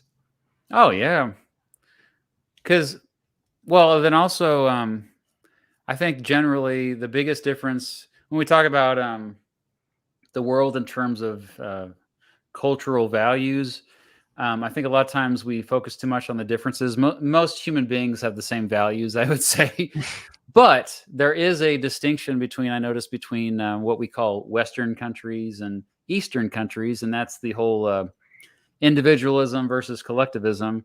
So Yeah. it's pretty evident that the Asian countries in particular are more collectivist versus the Western countries, especially UK, North American countries, are more individualistic. And so I think there's value in, Americans going to an Asian country for Mhm. sure, and then coming here as well, because I feel like that's like the one thing that, like, I know I grew up very individualistic, like I choose my own destiny, like I'm doing what I want. But yeah, like I could have benefited from From I mean the only foreign countries I've been to, even now, are the UK, Canada, Mexico, Jamaica, basically.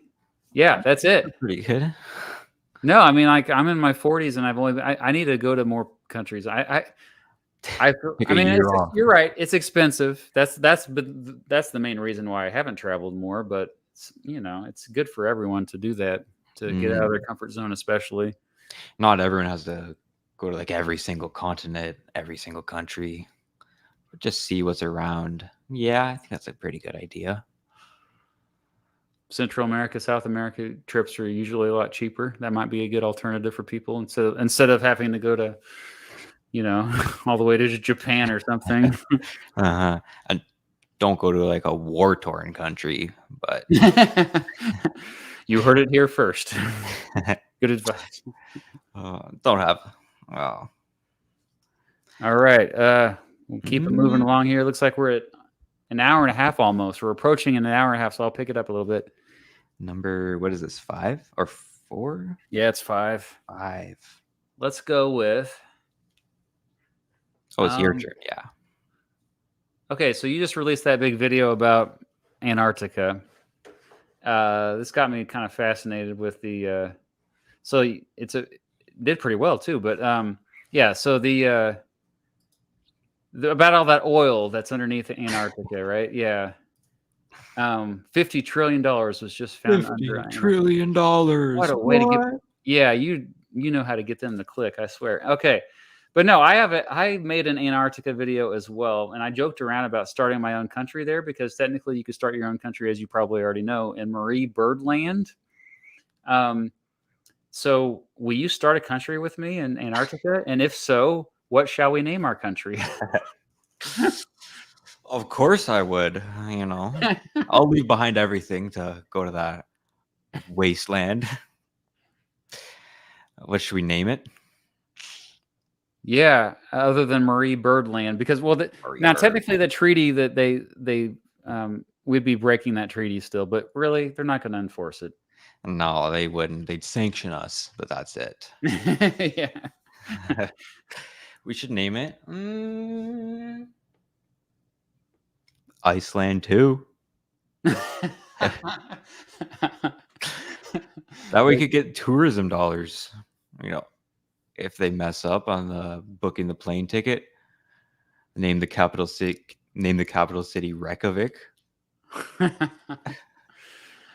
Yeah, there we go. We'd have to like do it so people accidentally travel there.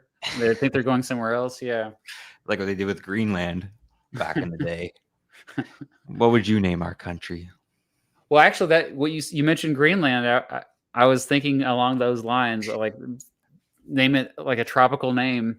I think would be hilarious because this is like the most. I mean, we're talking the worst climate on the planet, the coldest areas. Like we'd have to live in a dome to make this work. Actually, there's no way we could just live outside ever. But yeah, like the city of, or not city, but it's a country, right? Yeah, Palmania or like pineapple.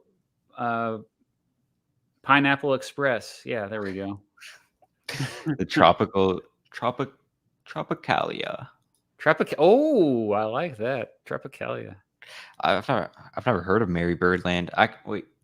Oh, that's one of the divisions. So yeah, when they cut up they made all the claims of the island, or I guess continent. Sorry, continent. Ooh. Let's see here. You have a map on here somewhere. I remember watching it. Is it the French or the Norwegian territory it's in?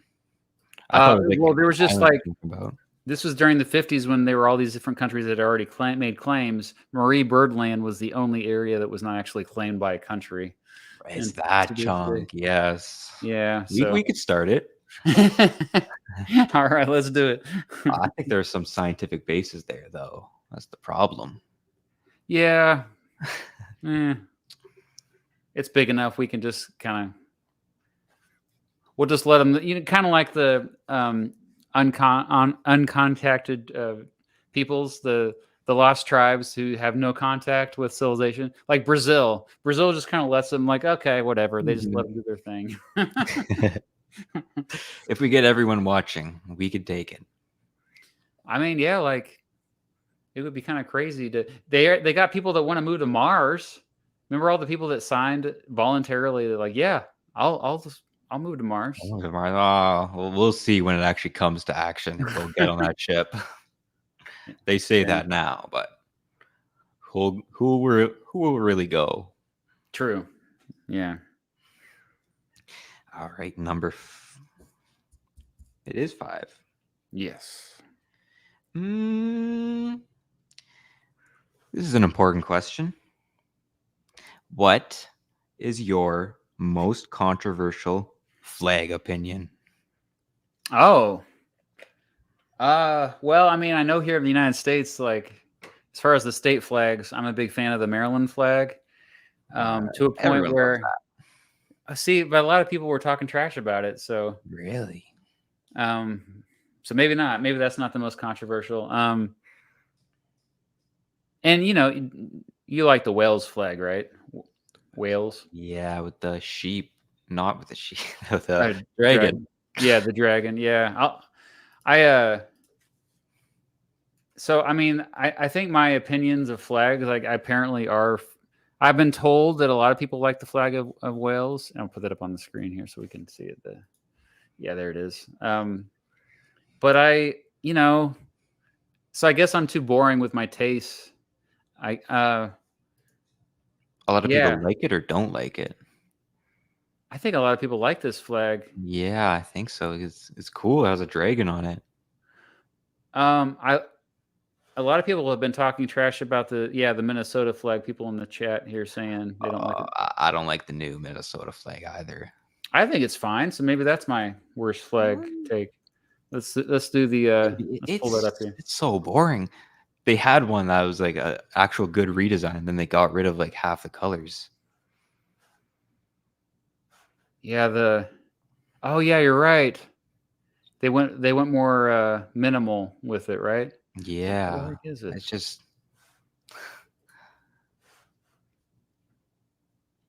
Oh, here it is. it's two shades of blue, and it just looks like the state boundaries on a map.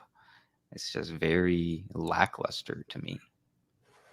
I like how you go to their website. Oh, there it is. Okay. Yeah, the that's right. I forgot they changed it again actually, so it is kind of lame. But it's better than it was. I think it's still better than it was, so maybe. Maybe. What state would you change the flag of right now? Would you change Kansas's state flag? I think it's all right. It's kind of Is it's it pretty just a mid. deal? I would change. I think it was Rhode Island's flag that I hated the most, or one of those New England states. No, it wasn't New England. It wasn't Rhode Island. I actually like Rhode Island. What was it? A Delaware flag? Delaware is nice. That's that weird shade of blue. Oh yeah. I like the colors on it. Connecticut. Maybe it was Connecticut. You can see. Oh yeah, I hate this flag. I do not like this flag. But I mean, oh no, this is still better than this is not the one I was thinking of. The what was the one in New England that was it New Jersey? Oh, poor New Jersey. Oh, I don't like this one. Yeah, I don't like New Jersey's flag. Really? It's so bold. The color is bold, but a lot of these where they just have something in the middle like this, I don't know. I don't like it. The seal in the middle, boring. Would And you that's want to kind get of how rid of all the Kansas's flag seals? is. What's that? There's so many seal flags in the U.S. though. Would you get rid of all of them? Yeah, absolutely. In a Oh heartbeat. wow. Screw those seal flags. Was it Massachusetts? No, they have a good flag. I haven't memorized all the flags. I should. That's the white one with the seal. Yeah. Here in No, Canada, we have you want a pretty good nice flag, flags. either Maryland or also I love the Arizona flag. Oh yeah. New Yeah, Brunswick has a really nice one. New Brunswick. Oh, is that your favorite flag or? I don't know. Oh yeah, that's right. it's very regal. This one, that's a great flag. I don't know if I have a favorite one. I really don't. I really don't like the tricolors in Europe. They're just quite boring. It is kind of crazy how um, we're kind of in a little bit of a revolution right now. I notice with especially younger folks that are so critical of how flags look. Where the people that like first put together the flags, I don't think they really put that much thought into it. Whereas now people think about this all the time. They think about it way too much. Yeah, because it's so digitized. You see the flag. I feel it a lot more now. Yeah, and it's the brand, it's the symbol, the logo, or whatever you want to call it of the country, and so you want to get it right. And if Hmm. it's always visible, especially you see it like the Olympics are coming up here in a few weeks, and that's people showing off their logos, which is really their flags. Yeah, the country flags, their colors. What colors you choose is like which country has the best colors? Do you think Best colors. that make up their flag, or in general? I guess the Ooh. I I kind of like the U.S.'s colors. That's a lame answer, but it's like a nice muted red, white, and blue. Not yeah. very pungent like the French flag is. Oh, Um, yeah. Sure. mm, that one's kind of a little It bright. always looks a little brighter on screen, but I like Brazil's colors. Any Brazil? any green flag, it's just so bold. Yeah, you're right. The blue, yellow, green combo. Pretty cool. Um, for some reason, I've always liked the German flag combo of colors. The I maybe it's because I'm a Chiefs fan. I don't know. Red and yellow are my. Do they have black anywhere on their logo? The Kansas City Chiefs? Just as the outline of everything. Oh, well, Yeah, that's so almost German. uh, It's yeah, Germany's pretty nice. It's like a sunset. oh yeah, that's well put. Some people thought I was going to bust out like a Third Reich flag. Like, no, no. No, it's the first one on the ads right there. Oh gosh, yeah. Goodness, and the ads. Notice that the ads. And look at the price. It's all the way up. Ah, that tells you a lot about the problems with society, right there. When that shows up as the very first ad. Anyway, well, all right. I think it's my turn, so I'll keep it going. Here's my sixth question for you. Oh, we're gonna start to get deeper here. Yeah. The year is 2124. Which country is the world's superpower and why? Or will there even be a superpower that far in the future? 100 years in the future. The Martian Confederation, of course. Yes. 2100 or 2124. I do really think the strongest power, maybe not superpower, but it will probably still be America. Just because, everyone wants to move to America and all the top talent comes to America. It really is America's gift that it can take all the best people from around the world and put it all in one country and have it all working towards one system. And then, of course, their military power, I don't see it slowing down anytime soon. Maybe disengaging from the rest of the world a little bit, as it's kind of starting to do. Other than that, I do think India has a good trajectory for it. They're growing at a very fast rate, but I don't know if they'll ever make superpower status. I heard somewhere that they are going to grow old before they grow rich. That's from Raghuram Rajan. He's a very famous Indian economist, because they're going to peak in population about 2050, 2060. Right. Yeah. And they're not growing fast enough to become upper income status by then, just based on current trajectory rates. But India is very, very strong in services. I think they have strong ability to grow their goods sector and manufacturing sectors as well. The only thing I'd say there is just maybe political struggles in the future, just because it is kind of an artificial country. I mean, it's so messy. They're democratic. They're the world's largest democracy to a certain extent, but it's like, yeah, so many different factions. It's kind of crazy that they've been able to make it work so well ever since the partition which was really like less than 80 years ago, 75 years ago. It's crazy. Yeah. Yeah. This might be controversial, but the Gulf states too. Oh. Even when oil doesn't matter anymore? I think so. Maybe it is really up in the air for these ones, but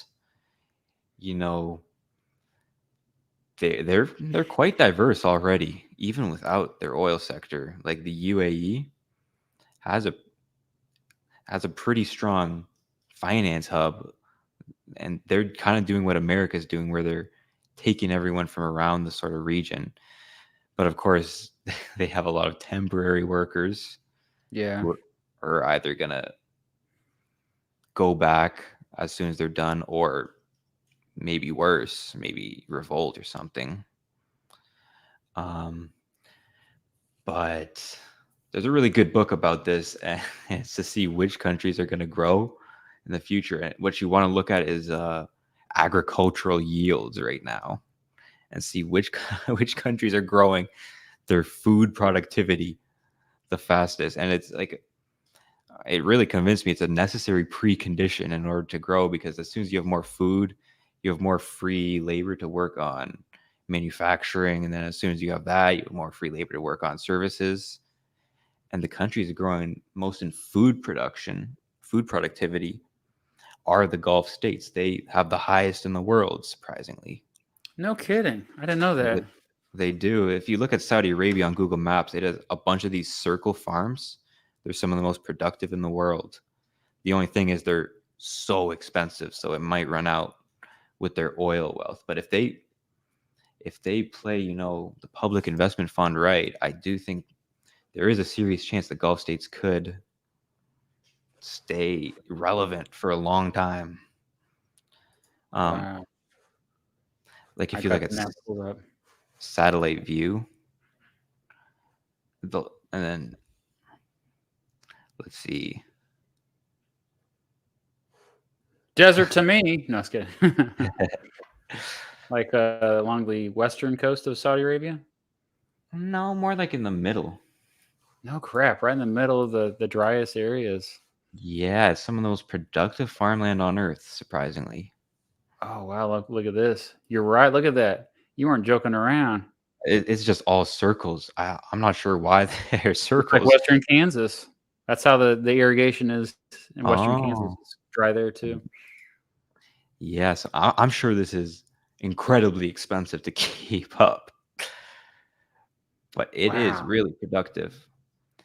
It And is then, amazing what they've been able to accomplish in the desert. Yeah. and then another country really growing fast in food productivity is Ethiopia. Yep. Some West African countries. Ethiopia is a country to watch for sure. I think you made a video on it, right? I think you. A long time ago, maybe like one of the ball videos. All of my ball videos I don't like. Yeah, it's But the it is Ethiopia thing is weird because it's a landlocked country, but apparently that doesn't mean as much these days as it used to. no, they're getting deals with Somaliland for port access. Somaliland, that was the smartest thing they ever did was forming a strong alliance with Ethiopia. I learned about that when I learned a lot about Somaliland because of my friend Fredo. You know Fredo Rockwell? Yeah, he Yeah, has he has a YouTube. lot about it. I he actually just went to Somaliland again. Like they Oh, invite him all nice. the time. Yeah, like he's because he makes so many videos about the country, and he's also fascinated by it because um, there's this kind of special relationship between the UK and it's not a real country technically. Most of the world doesn't recognize it. It's still No, part of. until Ethiopia does. I was gonna say if there's a that could that's pretty smart of Somaliland to anyway. He's an honorary member there then. An honorary Somalilander. Yeah, I was like, hey, can I come sometime? It'd be cool if a bunch of us YouTubers went there and like I think that they're really forward thinking in Somaliland because they realize that to reach younger people, YouTube is the way. And pretty much every country around the world except for China, YouTube, like a lot of my viewers are in Africa, believe it or not. Like, not Really? a lot. I would say um, maybe 4 or 5% of all my viewers are somewhere from the. It's a big continent. It's the second biggest continent. But Just that's bring when I people. first saw that it surprised the heck out of me. I just assumed it was all North America, Europe, or Wow, maybe that Australia. does surprise me. Not, I Yeah. don't think even mine Have you is ever like looked at where your viewers are from? that. I actually looked it up a couple days ago. It's the four biggest countries are the Anglo countries. It's the U.S., UK, Canada, Australia. Yeah, same here. But then after that, But then it's mostly European countries, and India, Philippines, Indonesia are pretty big. But I don't even know the largest African country. And that's kind of funny because I make I make a decent amount of videos about Africa. That's why I was assuming. I made a few videos about African countries, and I think that's what did it. And I was like, wow, they found me. Yeah. And I was like, all of a sudden, like nervous because I was like, oh man, how much stuff did I get wrong? That's what I'm always nervous about. You always get some things wrong. Yeah. You can't know everything. How many of your viewers are American? Because you make mostly US centric content. Lately, it's been about between 60 to 65% going back. Oh, wow. So it's less than you'd think. Yeah. A lot of Minus people are fascinated by American politics that don't live here. So, my US percentage is only about 35%. oh, really? Yeah. So that Is, it is it hurt. mostly Canadian then, or is it No, it's mostly American. That's the largest. But I feel like pros? a lot of other Anglo and European countries watch my videos. Okay, you cut out there, but do you know what was the approximate percentage of Canadian versus UK versus Australia versus USA? Sorry if this is really dorky. 6% UK, about 6% Canadian, probably 5%, 4% Australian. Okay. And then India, Philippines, Indonesia, probably 2 to 3% each. And it really, I have a pretty low RPM because my American percentage is so low compared to a lot of other channels. So that kind of hurts my ad revenue a little bit. You mean CPM or CPM, RPM? It's the same thing? Is it the same thing as RPM? I think there's a tiny difference. Oh, okay, but they're related. Okay. Yeah, so I have a much lower than average RPM. And then one video I made on Mexico, it had like a US watch rate of 60%. And it did so much better in terms of just ad revenue. Oh, wow, yeah. So yeah, in case you have no idea what we're talking about, like CPM is basically like it's used to figure out how much to pay for advertising if you're trying to advertise stuff on YouTube videos, especially. And it's like the rate that you get paid per 1,000 views or impressions, or I don't even know the true definition, but it's just like how they determine how much to pay you for advertising. I'm not sure how they do it. It's like an auction system. Impression meaning like if someone sees an ad, how likely are they to click on the ad? Right? Like, I probably oversimplified too much. Okay, your turn. You can. I think it's your turn for a question.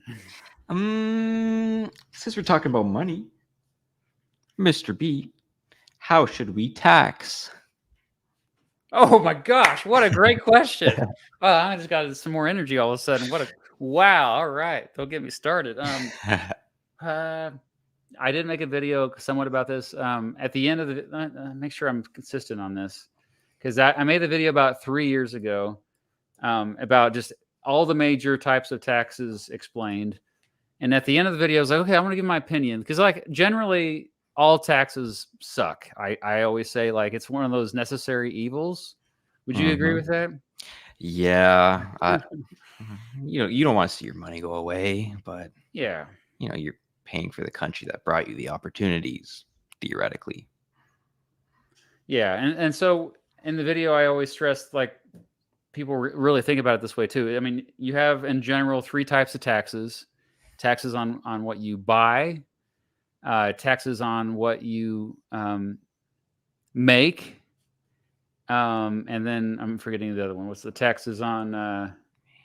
Hold on. Taxes on what you buy, taxes on what you make, and taxes on what you own. So like, so I think in general of those 3, I think the worst is taxes on what you earn, because it discourages. So like the income tax, I'm actually not a big fan of, because it like discourages, like it makes it so people are just constantly looking for ways to kind of hide their income, and they focus more on that than just like, come on, like that's the whole point. Yeah. It's like it drives us to make more money. There's an entire tax havens built off Just that simple fact. Right. Mhm. In the tropics, Ireland famously, Yeah, tax that's a haven. corporate income tax haven, right? Yeah, yeah. Speaking of corporation tax, I'm actually not the biggest fan of that either. I think, especially if you're a small corporation, people always just assume like corporations are huge, but actually, the majority of them are small. Mhm. Um, and in fact, my wife and I started an LLC, and I feel like we have really struggled with this because, like you're trying to run a business, and when you're just constantly getting at you from different directions on collecting taxes, it makes it discouraging to like grow the business. And so you're actually, well, what's the point of growing if it's just going to lead to more headaches because I have to worry about new ways to to spend my hard-earned revenue on taxes. Yeah. This was something Prime Minister Justin Trudeau was criticized for a couple weeks ago. He Oh uh yeah, what do you say? he introduced this new capital gains tax. He was gonna bump it up from 50 to 66% for income earned above $250,000 Hmm. and corporate income. And his big line was this was only going to affect 0.14% of the population. And a lot of people pushed back on that. Like, no, corporations are not this massive thing. You They're know, made up of people. they're made up of people. A single plumber could be incorporated and Right. pay more on his capital gains. It's Yeah. not just these. So he was going on this sort of big social media campaign. That was his special number, 0.14%. When a lot of people push back and say, no, it's going to be a lot more than that. Yeah. Um, I'm generally, I would say capital gains taxes are okay, but there's just so many ways out of them too. And then plus, yeah, it hurts a lot more than just like the super wealthy. And so then Hmm. that leaves a wealth tax, which I think a wealth tax is fine to a certain extent. But the problem with the wealth tax is that um, you have to really audit it. Like there's just so many ways to hide your wealth these days in a global Yeah. economy. Um, I'm also again I'm against taxes on what you buy, any kind of Heavy consumption. tax. Yeah, like a sales tax is the best example. Like because it's always regressive. It always hurts poor people the most. And then so that just leaves okay. There's a value added tax. It's a little bit better because um, it's more like on the supply chain versus like direct to consumer. Um, but at the end of the day, the more I think about it, like I'm like, okay, if you have to tax, you might as well tax stuff that's bad. And so stuff that's bad Yeah. for the environment, that's the stuff that's bad for us. Like, so I'm perfectly fine with a tax on a drug that's harmful, which pretty much every drug is harmful. Um, a behavior that's harmful, like, uh, Do you think you you know, get go ahead. do you think you get like enough money just by No, you alcohol wouldn't. taxes? No, you wouldn't. So you'd have to go further than that.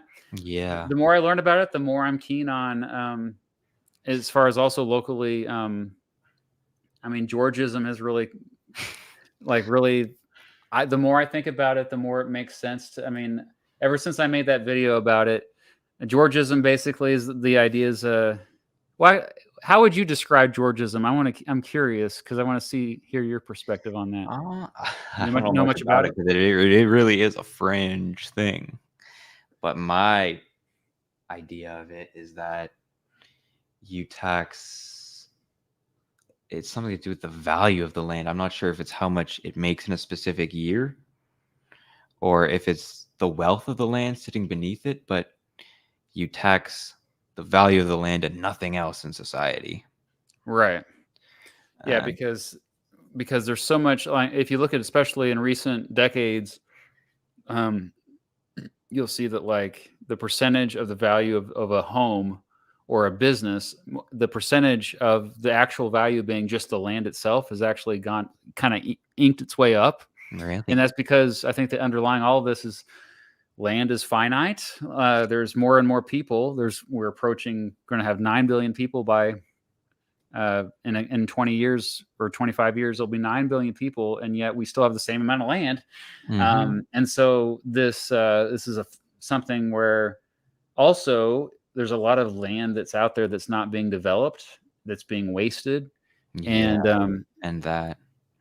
so this would just like encourage people to like, okay, whatever land you have, you'd be more encouraged to improve it because you're still paying the same rate because you're only taxed on the value of the land itself, not what's on top of it.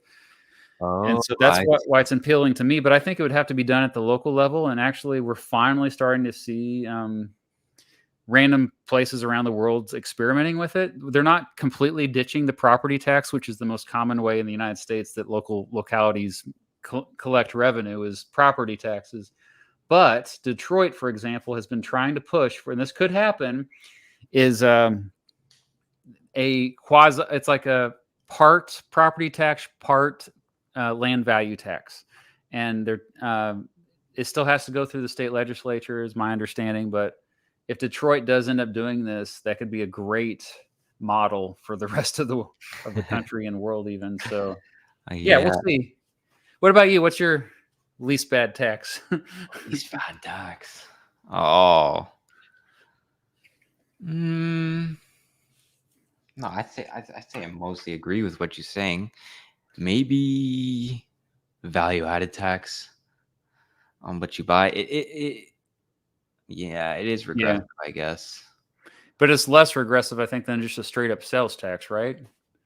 Because like there's more variables along the way. Like a company can choose to get its supplies or its commodities from a different source if it knows it's going to be taxed differently according. Hmm. I don't know. It encourages more competition versus like where at sales tax, everybody's stuck with it. When I say everybody, I mean every consumer is stuck with the same. Every consumer, yeah. What do you think of Mr. Trump's proposal Oh gosh, to replace the income tax with tariffs? I think you already know.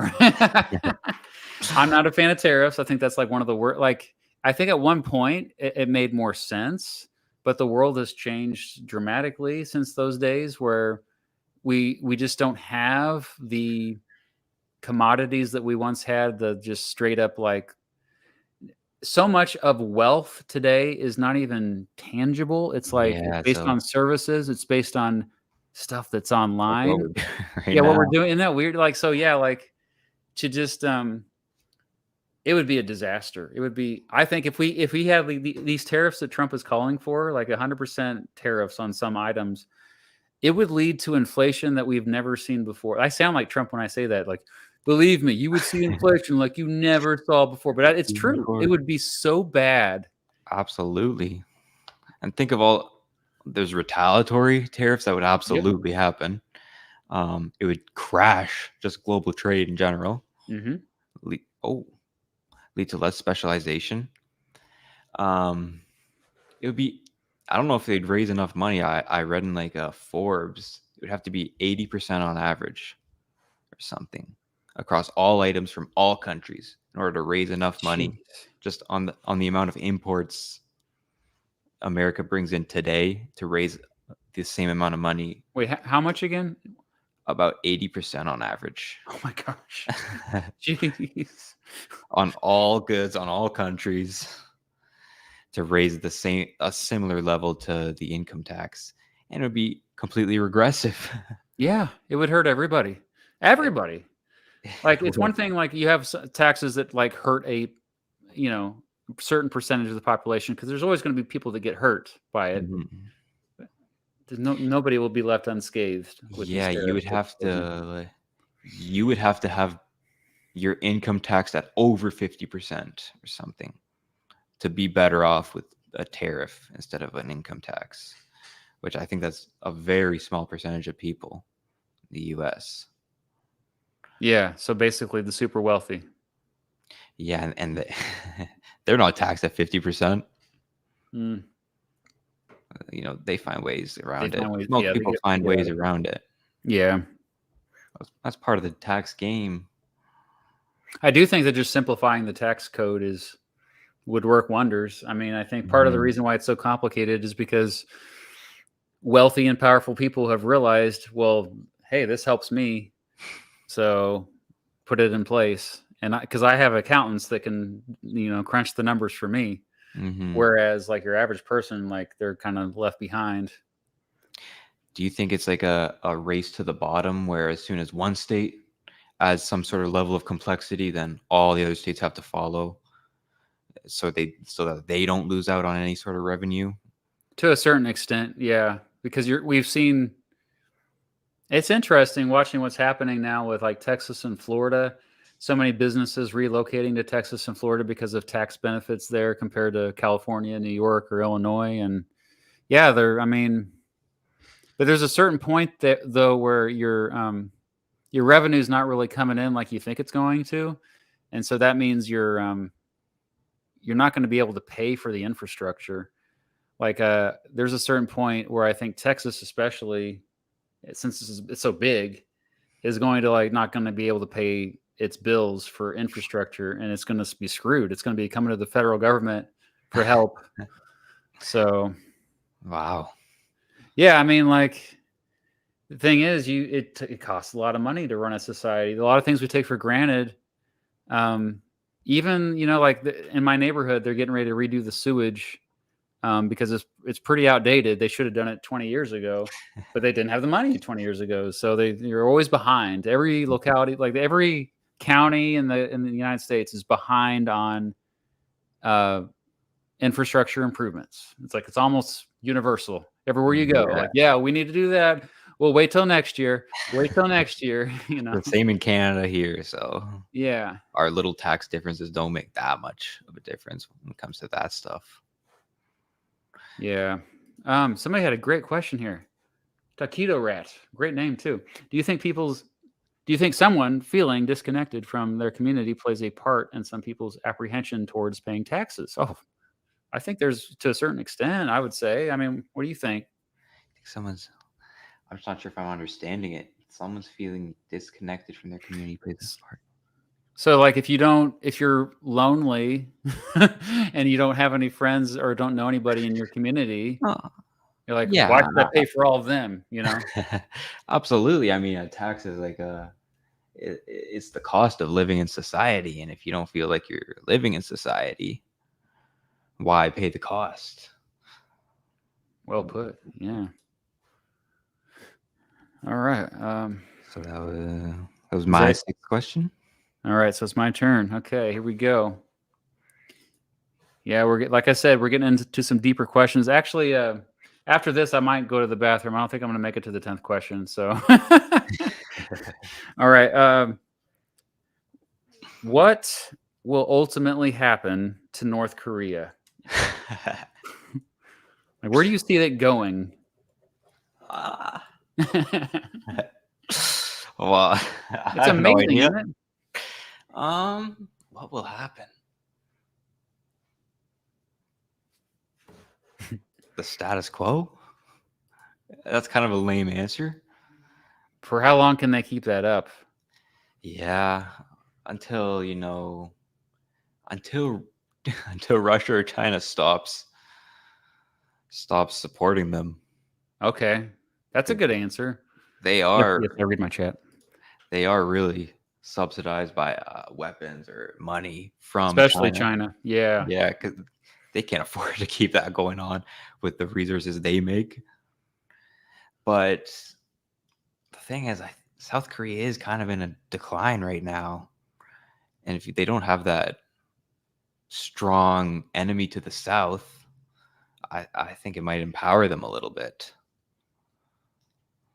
Like, Yeah, I mean, is South Korea really in that much of a decline, though? I mean, I don't think it. no, not right now, but I mean, they were practically in the future, I think, for a while. Like, every time I see South Korea, I'm just like, you are ahead of everyone else. How is that even possible? I don't know. oh yeah, you're looking at the maybe top of the top. A lot of South Korean elders are in poverty, though. Oh, really? Something I find surprising. Hmm. And they're an older society every year. They're gonna start shrinking soon, maybe if they haven't already. And it's dramatic. It's the fastest country that's gonna shrink. Oh, more so than Japan? Maybe not more so, but they do have the lowest fertility rate on Earth right now. Wow. So I don't know how that would affect North Korea. I don't think I don't think it's a sustainable society at all in the North. You have to get a North Korean expert to answer that one, though. Hmm. Yeah. Well, it is the most amazing experiment we've ever seen in modern human history. To two countries side by side, and you see, I mean, it's just the people that still talk trash about, um, you know, capitalism in general. I mean, I get the criticisms because there's serious issues that need to be reformed, but to throw the entire system out when you can clearly see like one side has a command economy, or at least is trying to, when Hmm. really there's black markets that are happening in Yeah, North you Korea. can't have complete command Yeah, that's ever. but if they had their way, like, but yeah, they are sympathetic to it. And then in South Korea, they, especially the last 30 years, complete opposite direction. Well, they're still a mixed economy like all of us, Mhm. but It's just very, yeah, corporatist type system. It's not as free market as I think many people play it up to be. Like, yeah. Just I guess maybe it's a stark difference. That's why it seems like is more than you're right. Like, yeah, they do um, very much pick winners, but it's often those winners that prove themselves, like Samsung, and then Samsung has a huge list of companies they own. They're a massive, massive conglomerate. I And mean, how is that much different than the United States or anywhere else? To be honest, oh, multinational corporations are well, kind of ruling the world right now. yeah, I just think what's remarkable about it is just how much sectors Samsung is in. They're in Oh, shipping, they're in electronics, they're in consumer goods, they're in pretty much yeah. every part of the supply chain. Samsung owns it, and they run like a quarter of South Korea's GDP or something. Wow. It is massive, and the five largest chaebols is what they call it. I think are like half South Korea's GDP. So That's a lot. Yeah. but they were very much, they proved themselves in the early days and then chosen by the government to have these special benefits, tax breaks, special subsidies, whatever. Well, Amazon, keep plugging away. Maybe you can get to 25%. Uh, Maybe. I can see that happening. That's the trend. That is the trend. But anyway, although I Yeah, will say Magnificent the Biden Seven. administration has been antitrust. They've been trust busting a bit or trying. That's been Yeah, a they're going after Apple, right? yeah, big dogs. They went On Apple. Apple and then Alphabet, mofo. Alphabet. I haven't heard about that one. Yeah. What are they doing against Google? Well, it's mostly okay. So how data, like, they own the search engines are all still heavily reliant on Google. Like, even Mhm. I try to use other ones, but they still, they steal from Google. Google's everywhere. So yeah, if they control what shows up in search, that means they control what people see, which means they control what people buy. And so that's been alarming to, yeah, folks in the It's very Biden administration. There's different ways they've been trying to get it. There's more than one court case I've seen right now that are ongoing, but it's fascinating because it's not something here in the United States. We haven't seen this kind of action from the president since basically the progressive era is the last time, because for many Mhm. years, a little bit during the 50s and 60s, I think, but not much. Like, we've been a very like hands off, let the economy grow, um, Yeah. generally since then. What were the largest companies in the 50s, like US Steel and General Motors? Probably, I I, don't know, I off the feel top like of they my head. weren't I feel like they weren't as dominant as say Apple and Alphabet are nowadays. And Amazon. Yeah, I would agree. There's really, like, you think about those three companies in particular, because it's not just the fact that they're so that they've controlled the media markets, but it's really, I think, the most power they have is they have our data. They have our Mm, so they know more about us than anyone else, and they can use that to enrich themselves, monopolize how they enrich themselves too. Like, they basically have full control over our behavior in many ways. It's kind of creepy to I'm think not, about. Like, we think that we're like making choices day to day, like, oh yeah, this looks like a good product. I'm going to buy that. No, that product is there because they know you would like. They They want that know you product to be want the there. product. So Yeah, you yeah, still have a little agency. a You can little choose bit. not to buy it. All right. Well, again, I don't want to start sounding conspiratorial, but Number 7. Let's do, how can we solve degree inflation? Or even if that is a problem to be solved. degree inflation. Yeah, like the power of university not having the power it once did. Oh, so like that's the idea that so if everybody's going to college, then it's not really worth it anymore, or is Well, that what that is? I'm not sure. Could it's you explain that more to me, or wait, what is degree inflation? I guess. like that a degree is not as powerful as it used to be. Oh, okay, yeah.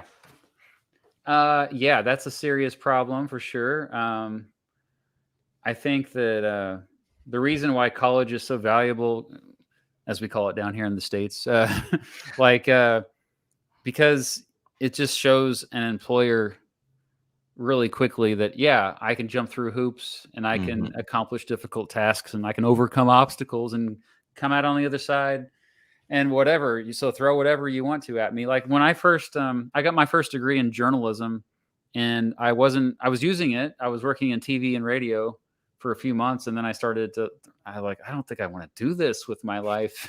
And so I ended up pivoting and changing careers, and I got a job as a valet manager. And the only requirement for that job, the reason why it popped up on my radar on careerbuilder.com, was that it said bachelor's degree required. They didn't care what the bachelor's degree was in. There's a They just lot of wanted to jobs know like that you that. got it. Yeah, and I got it. Like they were just happy that, oh, he's college educated, so he must know. Oh, A, he's intelligent enough to like handle a bunch of things, but also more importantly, I think B, I had overcome difficult obstacles on my journey and at the university. So I think that's a quick signal to people. And so you take that away. Well, traditionally it was apprenticeships. Like you you kind of just learn on the job for a lot of Hmm. jobs, and you kind of build up a reputation and trust, and you have to grind it out for a while, which honestly, that's kind of how a lot of YouTubers do it. It's not bad. That's what we Yeah. all do. Yeah. I Just mean, it takes, learn on the job. we do. We do. And because there wasn't like, it's so weird because my local university, I'm trying to convince them to like, you need to like have courses on how to YouTube and like stuff like this, because I mean it's everybody these days, like every kid now seemingly wants to be a YouTuber when they grow up. And I so, don't know. well, but essentially though, what they really are saying is they want to be a freelancer. They want to They like, want freedom. Is what yeah, they want. freedom to work for themselves, no boss. Like you are the boss. And I think that's extremely appealing. And so in some ways that might be like a silver lining in all of this, is that more and more people will forego college for when they know that they can just like grind it out, hustle for a few years, and then build something that's entirely their own. And that might free up these spots in colleges that you still need degrees for certain things. There's no, Absolutely.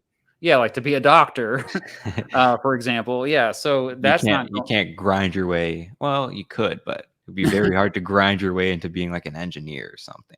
yes, yes. Yeah. So, yeah, I think that we'll probably start to see a stabilizing, like I think in the United States right now, approximately like 35% of all Americans have a bachelor's degree, and it's something like 18%, about half that have a master's degree. Really, about Um, half. That's 18%, surprising. yeah, 18% about, I think, is the last I saw. So um, I think that those numbers are basically just going to stabilize from here on out. Because for many years, like going back to the 80s, in the early 80s, I think it was like around the time I was born, only about 12% of Americans had a bachelor's degree, and now it's 35%. So, Wow. so it's I just think there's a certain point where it's not going to go up anymore. Yeah, I know in Canada it's starting to decline the percentage, at least for Really? males. Oh yeah, for males, that's definitely the trend everywhere. I think. Well, especially in the West. Yeah, so I'm not sure if total is declining, but definitely young men are going less and less to college and more to apprenticeships. And the school of Andrew Tate. Yes. And it may solve itself. I don't know. I think a lot of people are worried about these young boys that are like following folks like him. They all grow out of it. Yeah, most of them do. Because if I was an 18-year-old, I could see myself like watching Jordan Peterson videos every night. You know, like yeah, I'm gonna do this. And you know, like and then falling for all these con artists that are trying to like sell you like their product is like take They, my class and then you can make all this money. Yeah, I would they're fall just for selling that. courses. Yeah. Yeah. Yeah, and then until the people that until they become a course seller, but that's only a very few percentage points of them. Yeah. It is funny how it's always a course. It's like just buy my course, you know. It's like Hey, apparently it works, so they wouldn't be around if it didn't work so well. we're in the golden age of con artists, so of course it works. Like this is the time to be a con artist. If you want to be a con artist, hey, go for it. There's lots of people out there who can be easily manipulated, and your lies will be spread far and wide because misinformation travels much faster than just information. So yeah, go for it. You're going to do just fine. Oh, I hope no one takes me out of context there. You heard it here first. Mr. Beat wants people to be con artists. I think it's your turn. Yeah, that was my seventh. What? Oh, that was your seventh? Okay, it's my turn. Oh, yeah, that was a degree inflation. Yeah, so it is okay. I'm going to ask you the question, then I'm going to go to the bathroom and come back so you have time to think about it. And then you can also like respond to the chat. Yeah, I also really have to go to the bathroom Oh, then too. we'll go at the same time. And then I'll just put like You could put something on the screen like a dancing little whale. okay, a dancing what? A dancing whale. Dancing well. Okay, I'll put that I did not know that was such a thing, but here we go. And there we go. And I hope everyone. I left the subtitles on so they could at least read. I don't know what they were saying on that BBC video. I think we only lost like 20 people. Oh, that's not so bad. Yeah. Well, they'll come back. So yeah, my next question for you. We're on question. I better change the banner here. Question 8. Question 8. If you are at a party and you're sharing fascinating geography or economics or geopolitics facts, what do you share? I know everybody does this at parties. Is it just me? Okay. Oh, no, I'm there just rambling them off. One that I've thought about recently is just that less than 20% of the world's energy goes to electricity. Oh. So it blows my mind that it's that small of a percentage. Like there's so many tankers and trucks and farms and I don't know, industrial processes that just don't use electricity at all. And so we're just going to need a lot more batteries in the future. They're going to be so important. If Yeah. we're trying to get that percentage up to even, 50% electric. Mm-hmm. That's one. Yeah, I think about batteries all the time. Some people think about the Roman Empire. I think about batteries. Like, I'm always like looking at what battery companies are up to. Really? It's weird, yeah, because like that's the future. We figured that out. That's going to solve a lot of things. It absolutely is. It's gonna be. I was thinking of making a video on this. Like, are batteries the next oil? I just don't think it would perform that well. Oh, that's a But provocative title, somewhat. Yeah, I like it. I click on that. it's like we might see, new petro states even, or these huge copper selling states, or lithium selling ones. Like Mhm. Chile is gonna really. I'm bullish on Chile if they Oh, could play their interesting. cards right, because they have some of the largest supply of copper and lithium. Wow. So two of the things that's going to go into this electric revolution. Well, really, electric storage revolution, right? Is that a better way to put it, or is it? Yeah, but also the wires. All the Mhm. wires are made with copper. Like the power lines out there, those Yeah, are all just copper lines. yeah. Hmm. So that's a remarkable fact. Okay, what else? Anything else? Um, hmm. I always talk about like, did you know that Thomas Jefferson and John Adams both died on the same day, and that was July 4th, 1826, the 50th anniversary of the country. Oh, wow, And then James, that's a good one. and then James Monroe, the fifth president, he died. Or I'm sorry, yeah, he also died. I'm mixing it up. Yeah. No, James Monroe, the fifth president, also died on July 4th. A few years later, and All on. then James Madison, the fourth president, was going to die on July 4th. People wanted him to die on July 4th, but he literally was like, "Nah, I don't want to be like I'm just going to die now." And then they were trying to keep him alive until July 4th. Isn't that crazy? When did he die? July 3rd or something? Let me look it up. You haven't memorized this? James Madison death. He broke the trend, and now all presidents are free from it. Otherwise, all of them would have died on July 4th. June 28th, 1836. Yeah, he was trying to make it to July 4th because it was like, oh, James Monroe, John Adams, Thomas Jefferson. He could have Although made. George Washington didn't die on July 4th. So come on, George. You got to know when to die. Let me look at my all my lists, Okay. my video ideas. See if I can find any crazy fact. Um,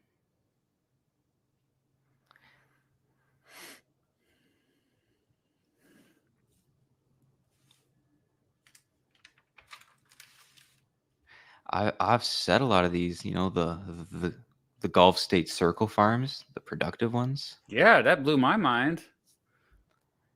Um, did you know they're building a BYD factory in Mexico? I did hear that. Yeah, but still, a Yeah. lot of people don't know what BYD is. I have BYD stock, actually. You do? Yeah. Wow. Well, Well, not much. that's gonna be heard a lot. That's the thing. Like, The you kind of, territory. a lot of these EV companies, I was like, okay, you just kind of spread it out, and one of them's got to take off, other than Tesla, because Tesla was dominating for so long. And It's just reducing the competition for electric cars. All these rules and regulations, like I say, let BYD in, exactly, that and would then make EVs more affordable. If you really care about the environment, you would say, get rid of these tariffs, yeah, get let rid of them these. in. Yeah, they won't even let BYD do The, anything, any business in the United the States. tariffs basically did nothing because they were already so restricted. They were really just symbolic. Hmm. Um, and if Tesla can prove itself, it would make a cheap competitor to BYD. They keep saying they're going to release it soon. We'll see. Yeah, maybe if they get rid of all the flashy iPad stuff at the front, just make like a really bare bones affordable electric vehicle. I heard someone say it was like a spaceship on wheels, most electric cars. They're awesome. I love driving them. I don't know. But yeah, They're fun to drive. I was in my first Tesla last month. It was pretty cool. Oh, I didn't drive it though. yeah. No, well, I mean, I made a whole video about it, drove it across the country and back. Yeah, I enjoyed driving that thing. We had a Model Y. Mm. I like that video of yours, the one Oh, where you went Oregon Trail. yeah. Thank you. It was like a saga. Yeah, I had a lot of fun making it. I mean, it was a lot of work, and the whole family was helping out. Yeah, but it was Yeah. definitely. I wish I could make more videos like that. Actually, How long did it take to even make it? Because it's a 2-hour video. yeah, it's I like a had to. movie.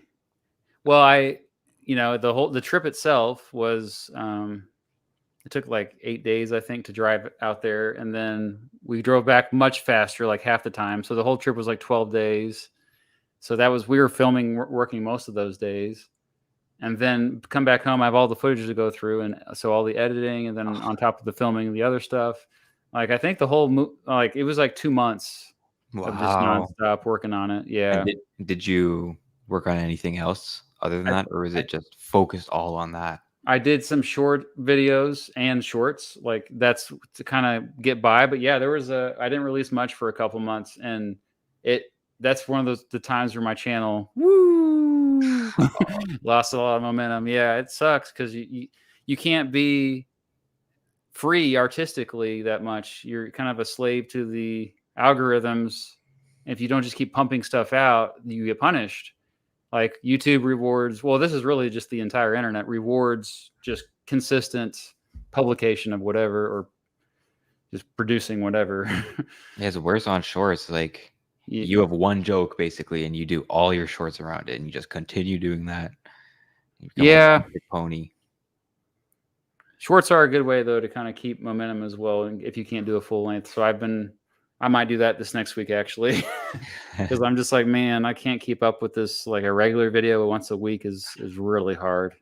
Yeah, I couldn't do that Yeah, you do about once a month, right? recently, but I've had a video. I could do 2 a month, maybe, if I had just worked harder. Yeah. I've had a video done for like the past week. It's just the sponsor's taking a long time.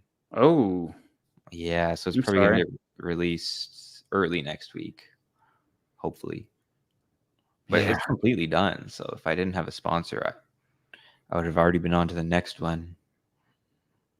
Hmm. Well, Those anyway, I think it's your turn. those sponsorships. Yeah, don't get me started. Huh. I'll talk. I'll get myself in trouble. Is what I'll do. Yeah, I don't want to. I don't want to badmouth them. Don't bite the hand that feeds you, as they say. Yeah. Um, Let me ask, what do you think of celebrity politicians? Oh, you mean the politicians who become celebrities, or the celebrities who become politicians, or both? Or Celebrities who become politicians, so like Dr. Oz and Arnold Schwarzenegger. yeah, like, well, for starters, there was Oh, a Dr. Oz YouTuber. didn't make it, but Yeah, there was a YouTuber that almost made it into Congress. Would have been the first YouTuber. really, He he's a gun channel. Let me look up his name. I forgot. Mr. Beats Guns. uh, he's based out of San Antonio, Texas, and there's a district in Western Texas he ran for in a primary. He was trying to primary somebody on the Republican side. Okay, his name was Brandon Herrera. Let's go, Brandon. That was actually his tag. He embraced that. It was kind of a funny joke. That's very YouTuber. But he was literally 409 votes away from winning this thing. And if he would have won the primary against the incumbent, whose name was Tony Gonzalez, he would have been a shoo-in. He would have won the general election fairly easily because it's a pretty Republican district. Mm-hmm. And therefore, he would have been the first YouTuber in American history to make it to Congress. So that would have been exciting. Eventually, we'll probably see that. A Probably on lot. a local level or Congress level first.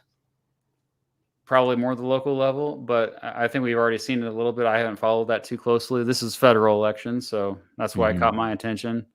But I think overall, most celebrities who think that they can enter politics don't do well. Dr. Oz is a great example of that. Yeah. I think they assume they would do well because a lot of them are actors or performers. And a lot of the job of a politician is being good at communication, being able to perform for audiences, and Well, yeah, that's a lot of it, but I feel like a lot of the back end politics is just connecting with, or not ordinary people, but having good connections. And Power brokers, willing and dealing with the ones who have, like, yeah, you basically, when you run for public office, I've noticed this. I see it in my local town. Like, there's certain people that have certain power, and you kind of like, you single those folks out and you get to know those people, because it's impossible to reach everybody. Even if, like, even me, if I wanted to run for office, I have 1 million subscribers, but that doesn't mean, like, most of these subscribers don't live anywhere near where I actually live. So even if you had like 1 million subscribers, like in the United States, still, a lot of that's not going to translate to voters, especially not canvassers. People are willing to go door to door, knock on doors, put up flyers, call people. Yeah, that's a. So it's I think if you are a celebrity thinking about running for public office, I think that's why Matthew McConaughey ultimately backed out, because he knew that he actually probably wouldn't have a good chance to win. And he was thinking about running for governor of Texas, I believe, at one point. yeah, The actor, yeah. I wrote him down. Kanye West, he Oh, failed same thing. Yeah, like, quite spectacularly. there's a lot that goes on behind the scenes, a lot of wheeling and dealing, and that is really kind of out of the celebrity's hands anyway. If you look at a successful celebrity who got in, a lot of times people don't see it coming. Like Jesse Ventura was the governor of Minnesota in the late 1990s, early 2000s. He was somebody that caught the attention of the deep state. The CIA actually visited him. He shares this story all the time. He wrote about it in his book. It's a fascinating thing that happened to him. The CIA wanted to know how he got elected.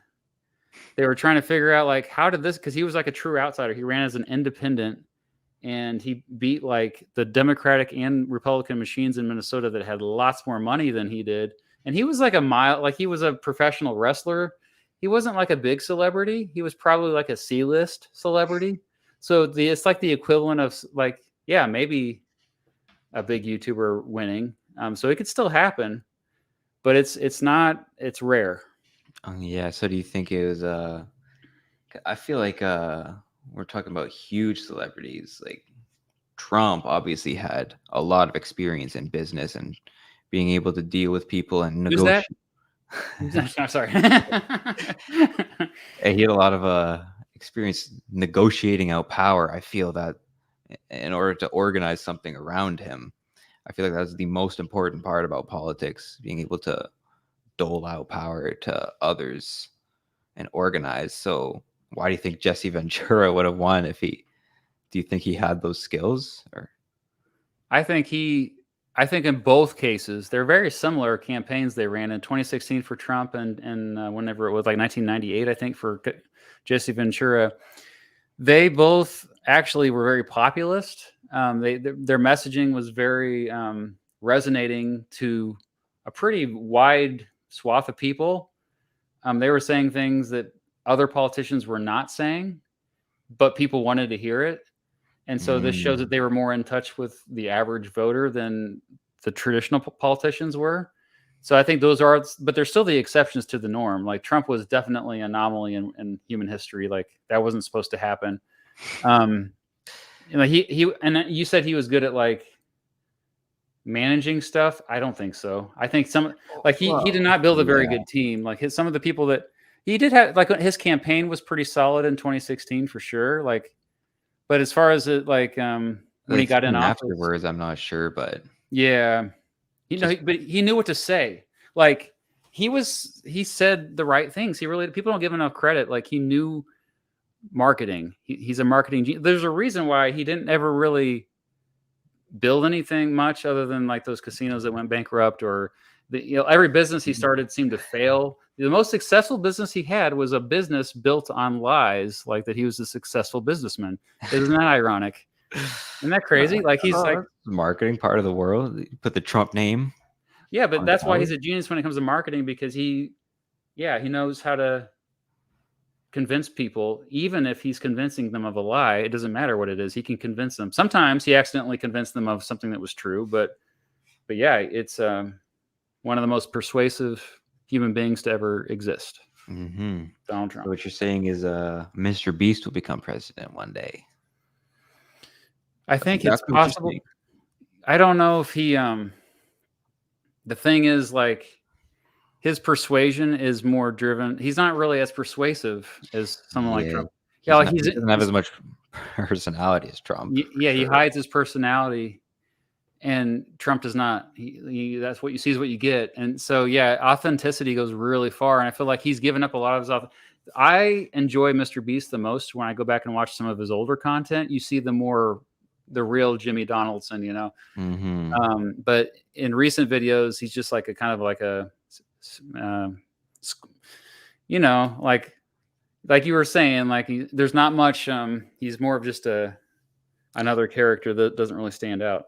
Yeah, he's definitely made himself into a little his own character, Well, but because he's trying to reach out to the broadest audience possible. Like yeah.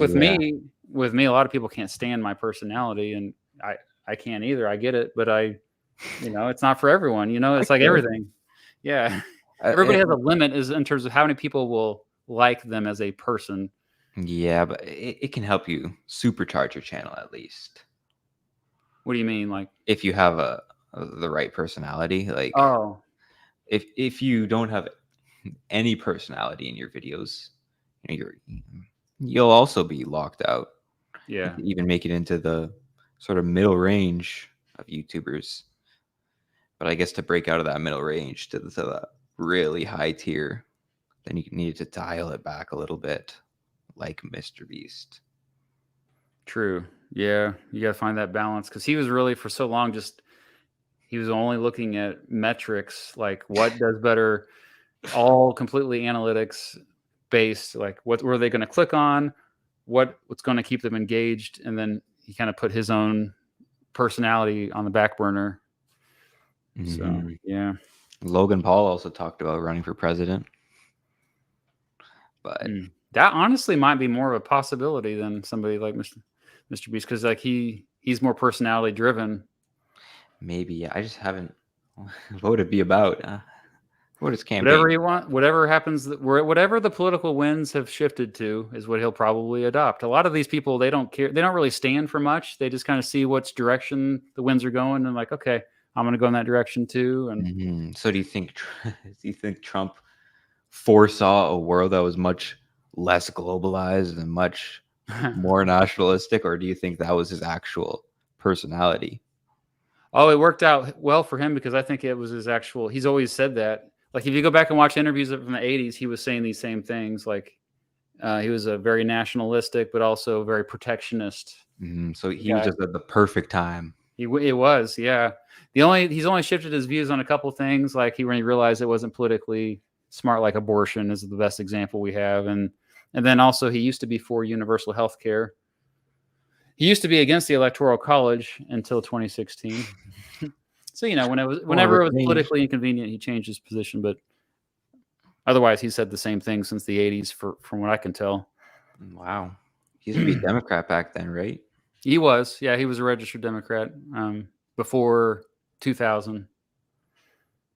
Actually, is probably as late as 2008 because I think he did vote for Obama, if I remember correctly.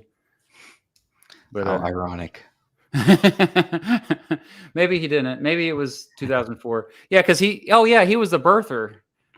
That was that 2020. Mhm. Yeah, so maybe he didn't vote for Obama. No, he didn't vote for I Obama. doubt it. Obama's, yeah, that's right. He doesn't like to vote for African Americans. Did I say that out loud? Oh, oops. Oh, yeah. Okay. All right. My turn. On to the next one or yours? Yep. Is it my turn or yours? It's that was my 8th, so it's your turn. All 2 right. questions left. People are like, "Come on, guys." What is actually? I just came up with another. I'm going to ask this one instead. Okay. All right. If you knew exactly with 100% accuracy, you knew like whatever you did in life would add time to your life or subtract time to your life. Like meaning, okay, I know that walking to the store is going to actually add a day to my life, so I'm going to do it. Um, would you actually want that existence? Would you want a world where you knew everything you did added or subtracted time to your life? Absolutely. That sounds awesome. You could life map. Okay, why? Yeah. Oh, it would just, there's so many things in this world that's so terrible for you, and it would just drive you away from them. It would be such a huge disincentive to actually do them. And then you'd walk more, you'd eat healthier, work out more. Of course, I'm sure there'd be a limit to how much you do. Like, if working out for 10 hours a day adds more life than working out for 2 hours a day, Right. that's not always practical. But I'd like that. I told you I really love analytics. I really love numbers. Wouldn't that take the joy out of a lot of things though? Like, or you'd be worrying about it all the time. Uh, it might, like, if like a huge bowl of ice cream, that might, yeah, I could see the point. That's going to end 2 days of my life. Should I eat that bowl of ice cream? Like, if you're thinking about it, you'll never enjoy ice cream again. Yeah, but then you could balance it out. You could always balance it out if you find something that'll add 2 days. Now, That's could true. you, like, could you tell if you were gonna die? Like, if I go in this car, it's gonna subtract 40 years of my life. Yeah. No, that would I would that's what I was going to say, like if you everything you did. So that includes like I mean, yeah, that's one of the riskiest things that I think most people do every day is they get behind the wheel and drive. It's one of the leading causes of deaths, like after heart disease and cancer. It's automobile Mhm. accidents. Yeah, Aaron says it would be nice if you could turn it off and when it show right, like That's the that off best of button. both worlds. We can't have that. All or nothing. Yeah, We need a choice. I think it would still be nice to have. Absolutely. yeah. Like, this car subtracts 40 years of your life. Just don't get in it. Yeah, there you go. Easy solution. All right. Number 9. Who/what are the most influential musicians and albums, but specifically only from the 21st century? Maybe even just the 2010s. Oh I don't know wow. much about music before. I don't know much at all before 21st century. Yeah. So you think like in my opinion, the most influential artists and albums of like the last Let's do 14 20. years? Let's do just the 2010s. Oh wow. Like, what will have the lasting impacts? Like the albums that are going to stick around for generations. It's harder for me to like analyze more recent stuff because I came of age, late 90s, early 2000s is like, and so anything after that, I was not actively seeking as much to listen to. And so I feel like I'm still always catching up with, new music. I do know like, as far as new artists, I think Billie Eilish is actually underrated. I think that she will be listened to in 100 years. I think her music is actually she's because so many other artists try to copy her style. Yeah, she's kind of the genre maker in that sort of whisper style. Yeah. And there's another. So Tame Impala is another artist that I think is hugely influential on music, whether people realize it or not. But I think a lot of people don't even realize who Tame Impala is. I don't really listen to him, but I know of him. Yeah, he's an electronic artist from Australia. He He produces a lot in other people's songs. He does. Yeah, but I mean, his solo stuff though, as Tame Impala, I think is some of the most innovative stuff to come out in recent years. And then the whole like chill wave genre, I think, which I'm more familiar with. As far as like a lot of the most innovative music in general, though, I think it's been in hip hop. Like you and I have messaged back and forth about Kanye. Love him or hate him. Okay, hate him. I get it. But his music has been definitely stuff that has had a huge impact already, and I think will continue. Absolutely. I think I mean, just there's so many good rap artists. It's hard to kind of single out too many. Like I personally, I'm a big fan of Childish Gambino a lot. Um, I I think that though, if I really knew more about it, I would say like, oh, there's probably a bunch of other artists that he's actually kind of not stealing from, but heavily influenced by. Yeah, I'd say he's really similar to like Chance the Rapper, That's the first one that comes to mind. maybe even Yeah, Kid who's Cudi. also really good. Yeah, He Kid Cudi kind of influenced Childish Gambino, I feel. yeah. In I a mean, big Kid way. Cudi did a lot of with I mean, just kind of just mixing genres, like just branching out more than people before. And that's why the crossover appeal was bigger with him. Someone like me would find out about it, versus like I think Hey, I was Kendrick Lamar raised gets with a lot of love these days, but I think Kendrick Lamar he's good, but as far as innovative, I don't know. I don't know about that. Like, what really. is he really doing that is really that innovative? I don't know. I'm a big Kendrick Lamar fan. I I like went his to one of his songs, but concerts. you did? How was it? Yeah, it was pretty fun. Baby Keem was there. I love Baby Keem. Okay, yeah. Um, yeah, as far as innovation goes, I don't think he. Well, no, he just knows the right time to release the right music, but he's not really making any new genres. He's In the just good at same, what he does. Yeah. yeah, in the same way, like Kanye West does make new genres.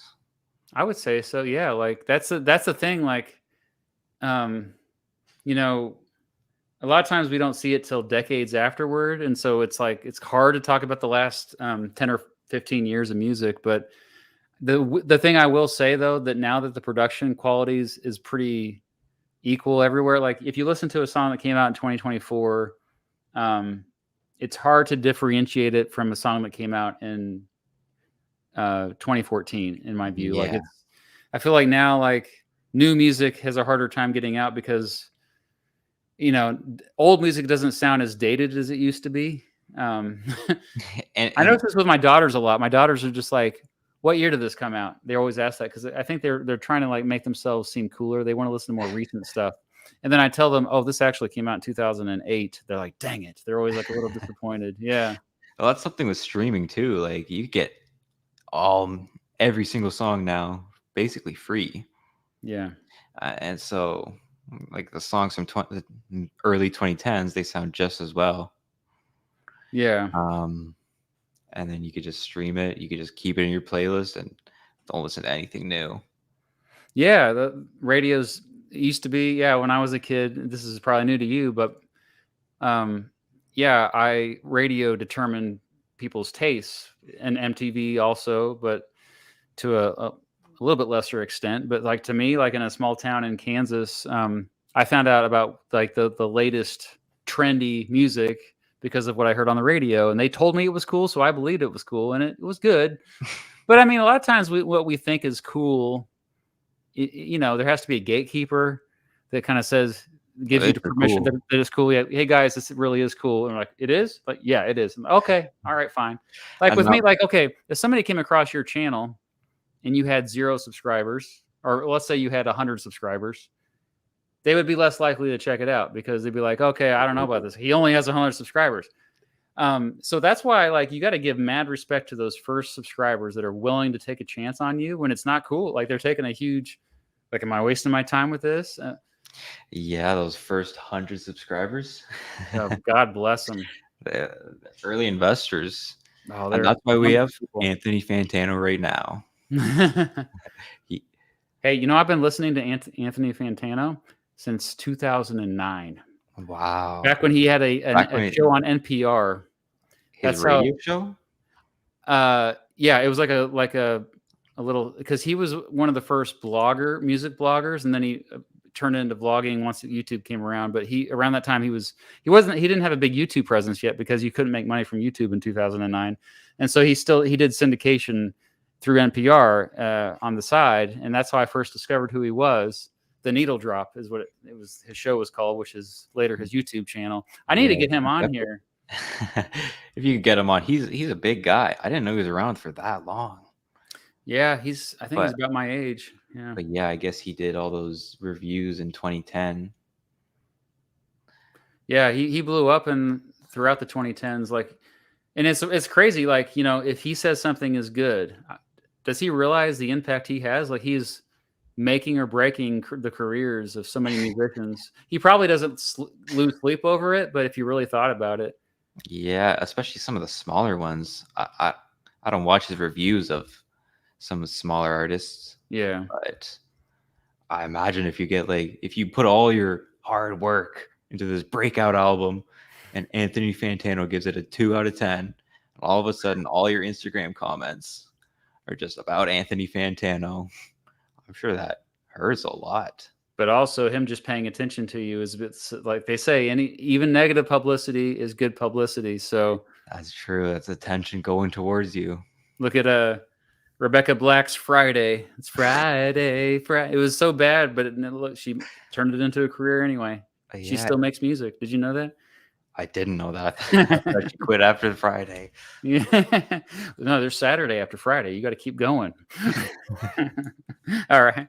Is it my turn? No, your turn. It's your turn for the 10th question. 10th one. Oh, we made it. Woo! What time is it? Oh, we're still just under 3 hours. I love it. Okay. Thanks everyone for listening, by the way, for being here. If you've been here the whole 3 hours, you are amazing. Thank you so much. I do have a backup question too, which I know you have as well. My backup question's lame. Same. But that's why I was like, I'll leave it out. All right. So yeah, my last question is, this is kind of sad, depressing, but what is the most realistic way our species will become extinct? It will all end for humans. The most realistic way. In your opinion? My first gut reaction was nuclear war, but I just feel like some people would survive that and repopulate. Like maybe a really terrible nuclear war. Yeah. The problem with all these scenarios is I just don't think you'll get something that kills absolutely everyone. I think a billion people will survive and then bring back Earth, or at least a million people. And then, you could sort of repopulate that way. So I don't think it'll be like climate change, which I think, no, people will survive that. And the nuclear war, I think, at least the Australians will probably survive nuclear war. They're so far out there. Humanity apparently almost died about it's like 75,000, 100,000 years ago. There was a period where it was that massive volcano, right? Yeah, there's I think it was in Indonesia where and it nearly wiped out human beings, but there's a small group, and that's why a lot of our they know this because of the DNA testing. That was amazing. Yeah. We came back. Made a rebound. Good Never job, underestimate humanity. That's right. You could say maybe like Yellowstone, but super volcano. People in like small islands will probably survive that. Yeah. Or China or somewhere. So I'm just gonna say a massive asteroid. That's usually my go-to answer as well. Yeah, like the asteroid that killed the dinosaurs. Yeah. Yeah, but it's just not likely to happen. And what if we colonize other planets by then too? I hope so. I think that we're going to have to at some point. Yeah, we have to colonize Mars. Just for all the faults of Elon Musk, one of the few things that I give him credit for is at least like getting us thinking about this possibility that we don't have to continue here on Earth, that like the species is more important than the planet.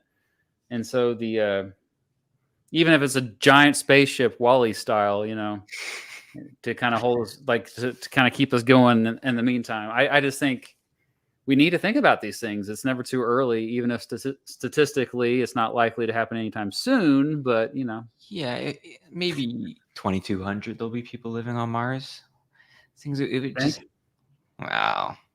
We have to terraform it first. Right. It's these massive, massive projects. Yeah, I just don't know. Let's go to the sun. Somebody said tsunami, but I think that's similar to super volcano, like or like a lot. Actually, yeah, there's a lot of people who that would not actually affect. Yeah, a really massive tsunami. Yeah, Like like if you're in the Himalayas, I think you're fine. you'd have to have a 100 kilometer high one. Oh, jeez. Do you think AI is gonna wipe us out? I don't think so, personally. I lean on the side of I'm more optimistic, yeah, but um, I haven't ruled it out. I mean, but at the end of the day, what gives me relief is that we ultimately are the ones who it's completely modeling after so far. Like everything Mhm. it gets is from us, all creative Yeah, input. yeah. That's what I always say. AI cannot right now make anything new. It could only it only models after us. It only creates our averages and creates whatever the average of everything it puts in. Like all these AI models are just statistics at the end of the day. So far, yeah. Yeah.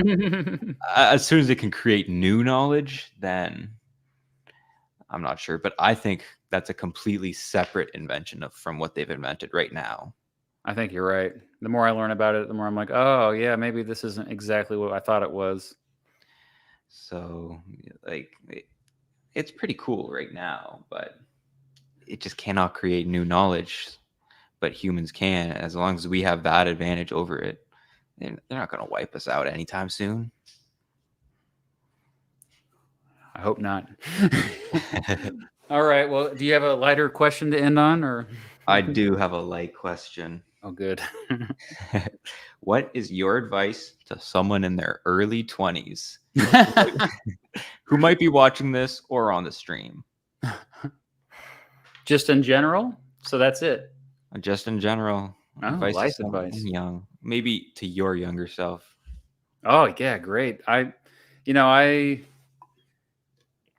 would say be flexible because so many things like YouTube didn't exist when I was your age. When I was your age, but I was about to finish a degree anyway in something that I still use to this very day in this career, being a YouTuber. So like, yeah, when they always like you hear the school counselor, it's almost cliche at this point. The school counselor will say, "Oh, you were preparing for jobs that don't exist yet." But I mean, like, it's something you need to really think about all the time. Um, so that's why it's best to just like be ready for change, embrace change. Don't be afraid of it because if you be afraid of it, then it's going to hold you back. Actually, I think a lot of people politically like that are just afraid of any new like thing. It's like to me that seems like a miserable existence. But also like you make your whole life easier if you just kind of like went with the way the direction that the world was changing because it's The always been direction of the world. changing and it is changing quickly now. But I think that's why it's more important than ever just to kind of go with the flow. Like okay, Yeah, the accept more it. I learn about history, especially like American history, I just realized that it's changed fast all the time. Like it was no different in the 80s. The 80s changed pretty fast politically, culturally. You know, Yeah. from the start to the end is completely different world pretty much. I think we've been living under the shadow of those changes ever since. And like, I do think we're going to see some pretty dramatic changes in the coming years. I think it's Mhm. inevitable at this point. And that doesn't mean it's only going to be like one side of the political spectrum is going to win out. That's not how this is going to look like. If you look at the progressive era, I always bring this up because it's very relevant to what's going on now. But the progressive era saw like people from all sides of the political spectrum uniting on certain key issues. A lot of them revolved around just like democracy itself, like expanding democracy. Um, and that was a pretty big freaking deal. I think you'll see there'll be just a handful of issues that actually change, but because there's such big changes, they'll have a ripple effect, and you'll see down the road they're like, oh wow, that was a really the 2020s, what was starting to happen then and into the 2030s, that was a pretty important time. So it's cool to be living through that right now, but it's terrifying as heck. Like, yeah, I understand why people are so anxious about this upcoming election in particular. But I think if you constantly think of things long term, like it helps if you study history, you're always looking over long periods of time, even if it's just 100 years. And it always gives you such greater perspective for the future, because you know, they're like, okay, well, things are sucking right now, and maybe I want to move to Canada. But if you just kind of like stick with it, yeah, like you were saying, things will change back Things will quicker get than you better. At least in America, they've always gotten better on average. Yeah, even if it's 2 steps forward, 1 step back. Yeah. Yeah, I can't say the same for every single country on Earth. That's Or always just Haiti. gotten better. Yeah, some are just like almost doomed because of just horrible luck. Yeah. It's a kind of a cruel joke in a way. Like, man, how can this happen? Like, because you study this stuff, you make videos on this stuff. Like, a lot of these things are not in people's control. They really aren't. When it comes down to resources and yeah, Haiti was absolutely climate. screwed. Look at the video that we collaborated on. They have natural disasters. They were born in pretty much debt. They're the worst, like highest slave percentage out of any American colony. It's insane. Yeah. So my advice is probably should stick with YouTube after you graduate next year. Maybe you can like dip your toes into like government. Maybe a 1-year program. There you go. But you still don't stop making YouTube videos. If you really love it, I guess I'm assuming that you really love it. You love it, right? I do. I like researching about it, all these little topics, and otherwise, because I might not read about it, it kind of forces me to learn about it. Yes, that's one of the best parts about making videos is like it forces me to learn about stuff I would not learn otherwise. Yeah. And like I have all these topics I'm interested in, but I don't really know that much about. Sometimes I'm too lazy to look them up. We all can be. It's okay. But you're pretty driven. Like, I think you'll have a lot of success. And yeah, we'll wrap it up here. It's been over 3 hours. I want to thank you for taking the time out of your day to join me for this. It's been a lot of fun. Well, thanks for having me on, Mr. Beat. Sure thing. Heck yeah. Oh, and of course, you got to promote anything like your channel. If they're searching, just HOSER or no, H0SER, Hoser. It works with the 0 or the O. Just search in Hoser. Okay. And you'll find my channel. Anything else you'd like to promote? Not right now. I only have the channel.